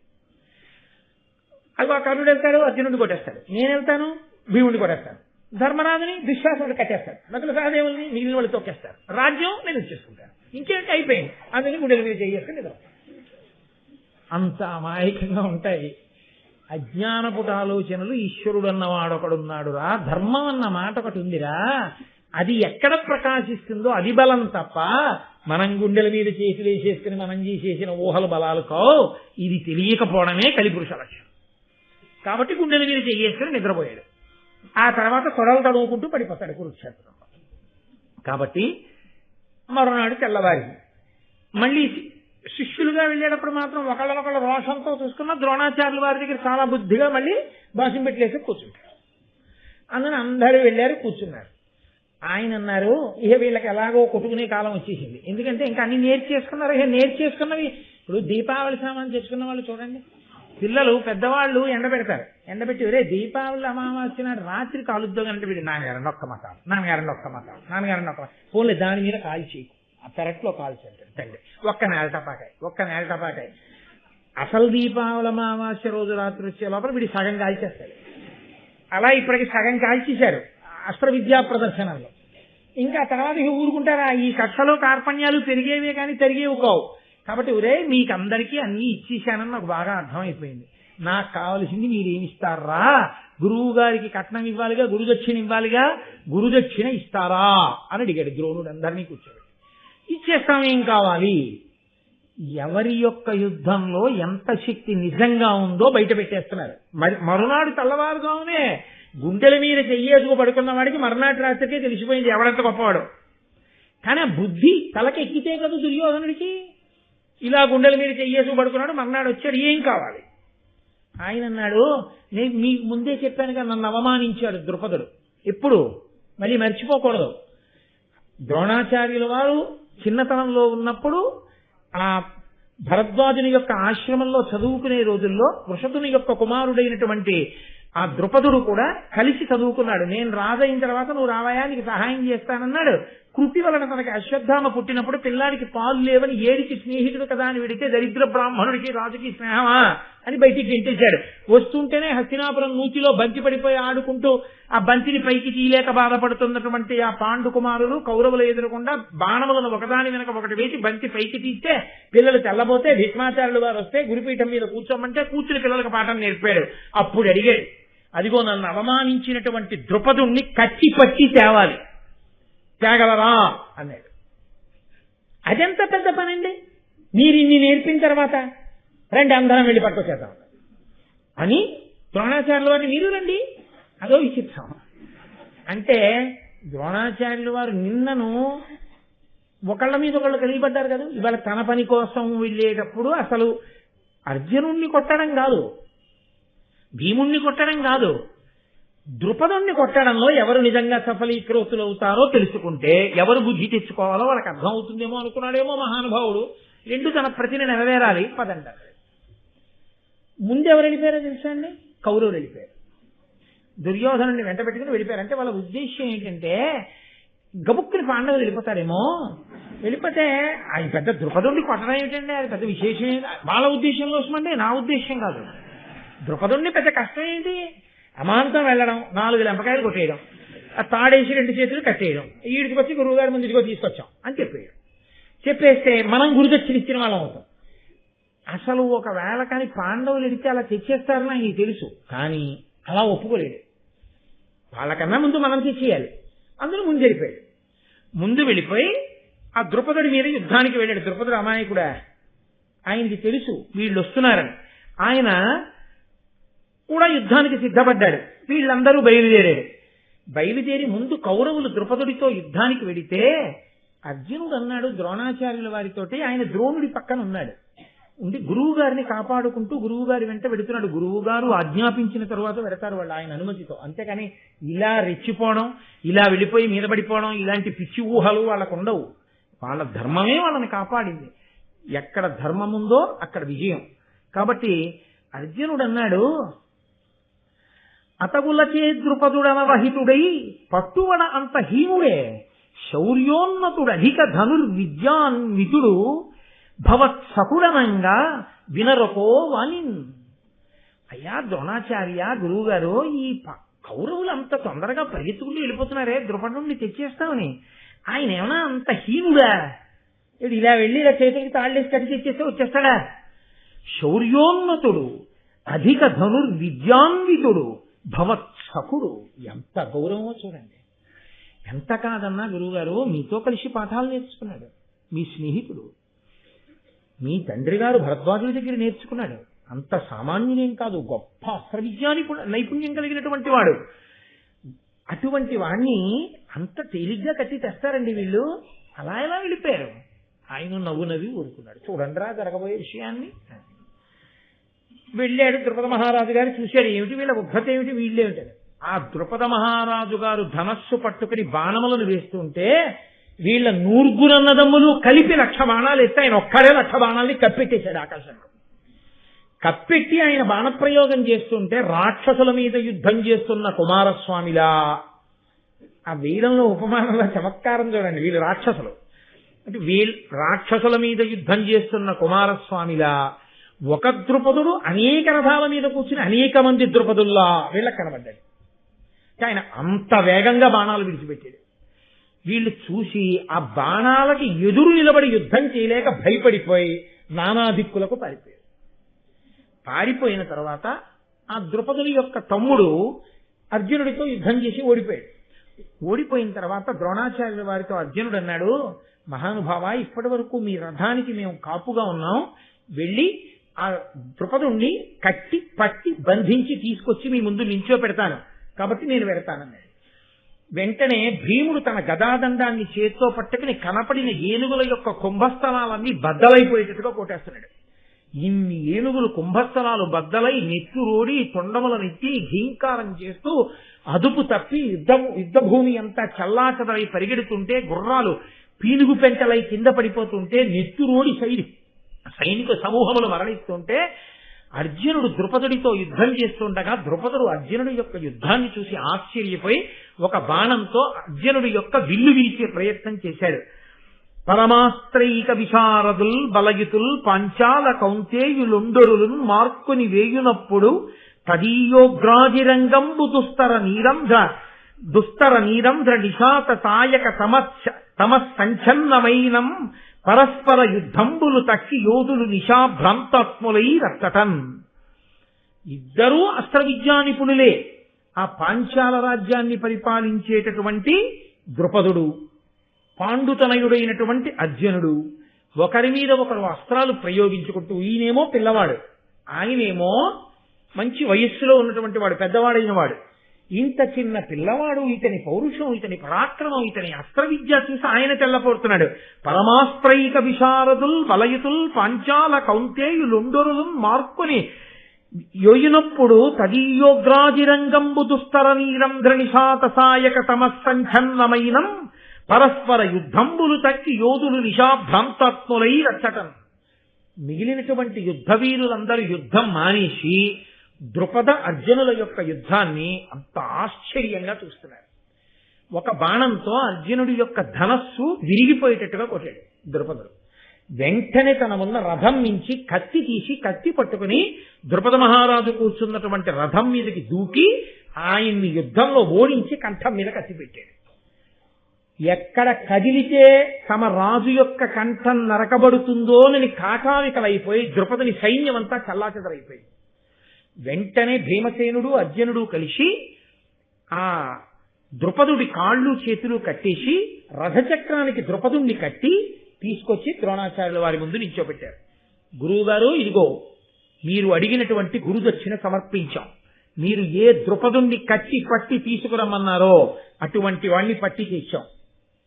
కాళ్ళు చేతులు కట్టబడి ద్రోణుడి శిష్యుల చేత ఇంత అవమానాన్ని పొంది తల ఉంచుకుని, నిజంగా ఆ క్షణంలోనే అర్జునుడు ఆక్రమించినట్టు పాంచాల రాజ్యాన్ని, పాండవులకు వచ్చేసింది ఆ రాజ్యం. తల ఉంచుకుని సిగ్గుతో నిలబడిపోయినటువంటి ద్రుపదుని ద్రోణాచార్యుల వారు చూశారు. చూసి ఆయన అన్నారు, వీరెవ్వరయ్యా? ద్రుపద మహారాజులే ఇట్లు కృపణులై పట్టుబడన్ వీరికి వలసనే. అహహా మహారాజ్యమదాంధకారమది వాసెనుకో. ఓహో, వీరెవ్వరు? ద్రుపద మహారాజు గారా? ఏమిటి, మీరు శత్రువులకు పట్టుబడ్డారా? అయ్యయ్యో, బాగా తీరిందా రాజ్యమదాంధకారం? ఇప్పటికైనా ఒళ్ళు పొగరు తగ్గిందా? ఎవరితో ఎలా మాట్లాడాలో అర్థమైందా అని అడిగాడు. సిగ్గుతో తల పైకెత్తలేక అలాగే తల ఉంచుకు నిలబడిపోయినటువంటి ద్రుపదుణ్ణి చూసి ద్రోణుడు అన్నాడు, ఇంకనైనా మమ్ము నిరుంగంగనగునొక్కో అనుచు ఉల్లసంబులాడి ద్రుపదు విడిచిపుచ్చే గురుడు విప్రుల అలకయు తుణ హుతాశనంబు దీర్ఘమగునే. వెంటనే ద్రోణాచార్యుల వారు పరిహాసమాడి అర్జునుణ్ణి పిలిచి, కట్లు విప్పేవయ్యా, స్నేహితుడు కదా వెళ్ళి రాజ్యం ఏలుకుంటాడని ఆ కట్లు విప్పించి ద్రుపదుణ్ణి విడిచిపెట్టేశాడు. నన్నయ్య గారు అన్నారు, గడ్డి మంట బ్రాహ్మణుడి కోపం చాలా కాలం ఉంటాయా? ఆరిపోతాయి. అందుకని అలా కట్టి త్యాగాన్ని ద్రుపదుణ్ణి చూసి 4 మాటలని వదిలిపెట్టేశాడు ద్రోణాచార్యుడు. ఎవరు చెల్లించినట్టు గురుదక్షిణ? కర్ణుడు ఉన్నాడుగా, మరి ద్రుపదుణ్ణి ఎందుకు ఓడించలా? దుర్యోధనుడు ఉన్నాడుగా, ఎందుకు ఓడించలా ద్రుపదుణ్ణి? కర్ణసహితుడైన దుర్యోధనుడు ఎవరిని ఓడించలేకపోయారో ఆయనని భీమసేనుడు అర్జునుడు నకుల సహదేవులు ధర్మరాజు గారు కలిసి ఓడించి తీసుకొచ్చి గురుదక్షిణ చెల్లించారుగా. ఇప్పటికైనా తను నమ్ముకున్న బలాలు ఎంత గొప్పవో తనకు అర్థం అవ్వాలిగా. అర్థం అవకపోవడమే కలిపురుష లక్షణం. అర్థం అవకపోవడమే అధర్మమునందు అనురక్తి. అర్థం అవకపోవడమే మూర్ఖత్వం. లేకపోతే ఆ అగ్ని అలా ఎందుకు పెచ్చరిల్లుతుంది? కాబట్టి ఇప్పుడు పాండవుల పట్ల మిక్కిలి ప్రీతి చెందాడు ద్రోణాచార్యుల వారు. అర్జునుణ్ణి పిలిచి, ప్రధానంగా నాకు గురుదక్షిణ చెల్లించడంలో నీవే ఇంత గొప్ప పాత్ర పోషించావు కాబట్టి దీని నగస్తినాబరగు దివ్యమునీంద్రుడు తొల్లి ప్రీతితో భూనత అగ్నివేశుడను భూరి మునీంద్రునకిచ్చే వారలున్ మానుగ నాకునిచ్చిరి క్రమంబున నేనును నీకు ఇచ్చితిన్ దీనికి నీవ అర్హుడవు తేజమునంకడు పెద్ద కావునన్ అని దీని నగస్తినాబరగు దివ్యమునీంద్రుడు తొల్లి ప్రీతితో భూనుత అగ్నివేశుడను భూరి మునీంద్రునకిచ్చే. అగస్తి అనబడేటటువంటి ఒక ఋషి, ఒక దివ్య మునీంద్రుడు ఈ బ్రహ్మశిరోనామకాస్త్రము అనపడేటటువంటి ఒక గొప్ప అస్త్రాన్ని నిర్మించి ఆ మహాముని అగ్నివేశుడు అనబడేటటువంటి ఒక మునికి ఇచ్చాడు. ఆ అగ్నివేశుడిని నేను సేవించాను. ద్రోణాచార్యుల వారు చెప్తున్నారు, ఆ అగ్నివేశుడు నా యందు సంప్రీతి చెంది ఆ బ్రహ్మశిరోనామకాస్త్రాన్ని నాకు అప్పజెప్పాడు. ఇది నాకు తప్ప అన్యులకు తెలియదు. ఇది ఎంత గొప్ప లక్ష్యాన్నైనా కొడుతుంది. యుద్ధంలో ఇది చేతిలో ఉండగా అన్యులు ఆయన ముందు నిలబడి ఎదిరి గెలవలేరు. ఇంత గొప్ప అస్త్రాన్ని తేజోవంతుడవు, ధర్మమును నిలబెట్టగలిగినటువంటి వాడివి, గొప్ప శక్తి కలిగిన వాడివి కాబట్టి ఇటువంటి అస్త్రము నీ దగ్గర ఉండాలి. కాబట్టి అర్జున, ఇవాళ ప్రీతితో ఈ బ్రహ్మశిరోనామకాస్త్రాన్ని కూడా నీకు దత్తం చేస్తున్నానని సమంత్రకంగా ప్రయోగ ఉపసంహారాలతో అర్జునుడికి బ్రహ్మశిరోనామకాస్త్రాన్ని ఇచ్చాడు. నిన్న రాత్రి గుండెల మీద చెయ్యి వేసుకుని ఎవడు నిద్రపోయాడో, ఎవణ్ణి చూసుకుని నిద్రపోయాడో వాడు ద్రుపదుడితో యుద్ధంలోనే అర్జునుడితో సమానుడు కాడని తేలిపోయింది. తేలిపోయిన 5 నిమిషాల తర్వాత అర్జునుడి అమ్ముల పొదిలో, అర్జునుడికి ఉన్నటువంటి అస్త్రశక్తిలో అసలు గణించడానికి వీలు లేనటువంటి అత్యంత గొప్పదైనటువంటి ఇంకొక అస్త్రం వచ్చి గురువు గారి యొక్క అనుగ్రహం చేత చేరిపోయింది. జీవితంలో అభ్యున్నతికి హేతువు గురువుల యొక్క అనుగ్రహాన్ని పొందడమా, అడ్డదిడ్డమైన వాదనలతో గురువుల్ని తిరస్కరించి, ధర్మాన్ని తిరస్కరించి మాట్లాడడమా? ఏది పట్టుకున్నవాడు పతనం అవుతున్నాడు, ఏది పట్టుకున్నవాడు వృద్ధిలోకి వస్తున్నాడు. మరునాటి సూర్యాస్తమయం లోపల ఈశ్వరుడు తీర్పు చెప్పి అర్జునుడిని పెంచాడు. కర్ణుడి చేతకానితనాన్ని, దుర్యోధనుడు వాపుని చూసి బలమనుకున్న రీతిని ద్రుపదుడితో యుద్ధంలో నిరూపణం చేయించాడు. యథార్థమనకు కౌరవులు గురుదక్షిణ చెల్లించనేలేదు, పాండవులు గురుదక్షిణ చెల్లించినట్లయింది భారతాన్ని బట్టి. అయినా సిగ్గుపడని వాడు దుర్యోధనుడు పరమ సిగ్గుతో, ఇది గురువుగారిచ్చిన ప్రసాదం, గురువుగారిచ్చిన బలంతో గురువుగారికి కోరిక తీర్చాం తప్ప కొత్తగా మనం ఏమైనా పొందామా? గురువుగారు ఏది నేర్పి ఉండకపోతే ద్రుపదుడి ముందు మనం నిలబడగలమా? ఆయన అస్త్రబలానికి, ఆయన అస్త్రాల్ని ఉపసంహారం చేసి ఆయన మీద యుద్ధం చేశామంటే మహానుభావుడు ఆయన ఇచ్చిన బలం. ఆయనిచ్చిన బలంతో ఆయన కోరిక తీరిస్తే మన మీద ఆయన ప్రీతి చెందాడు. అలా బజారుకి తల్లితో కలిసి వెళ్లినటువంటి కుమారుడు మిగలముగ్గినటువంటి అరటిపళ్ళ గెలవంక చూసి అమ్మా అమ్మ నాకు అరటిపండు కావాలని అడిగినప్పుడు తల్లి కొనిపెట్టినటువంటి అరటిపండు పట్టుకుని రిక్షాలో ఇంటికి వచ్చేసిన తర్వాత తినే ముందు అరటిపండు ముక్క అమ్మకి పెట్టి తాను తిన్నంత మాత్రం చేత ప్రీతి చెందిన అమ్మ ముందు నాకు ఆ అరటిపండు ముక్క పెట్టి కొడుకు తిన్నాడని పొంగి పొంగి పొంగి పొంగి ఇంటికి వచ్చినటువంటి భర్తకి చెప్పుకుని మురిసిపోయినట్టు తన శక్తినంతటినీ శిష్యులకిచ్చి ఆ శక్తి వలన శిష్యులు గురువుగారి మాట తీరిస్తే ఇదంతా మీరే చేశారని మురిసిపోయినటువంటి గురువుగారు తల్లిదండ్రుల కన్నా ఎందుకు అధికుడు కాడు అని పాండవులు మురిసిపోయారు. ఇది వాళ్ళ ధార్మికత. ఈ ధార్మికతకి మురిసిపోయాడు. ఇది మీ అర్హత. కాబట్టి ఇప్పుడు లోకంలో ఎవరికి లేని మీకు ఇచ్చేస్తున్నానన్నాడు. ఆ అర్జునుడికి బ్రహ్మశిరోనామకాస్త్రాన్ని కూడా దత్తం చేశాడు. ఒక్క కుమారాస్త్ర విద్యా ప్రదర్శనం దగ్గర తెరపైకి లేచినటువంటి ఘట్టం ధార్మికతని ఎంత పరిపుష్టం చేసిందో దగ్గర తేలుస్తూ దీని యొక్క చిట్ట చివరి స్థితి ఇక్కడ ప్రారంభమైన విత్తనాలు మొక్కలై, చెట్లై, పళ్ళు పండి ఫలితాన్ని ధర్మానికి ధర్మాన్ని, అధర్మానికి అధర్మాన్ని పంచిపెట్టే రోజు కురుక్షేత్రంలో.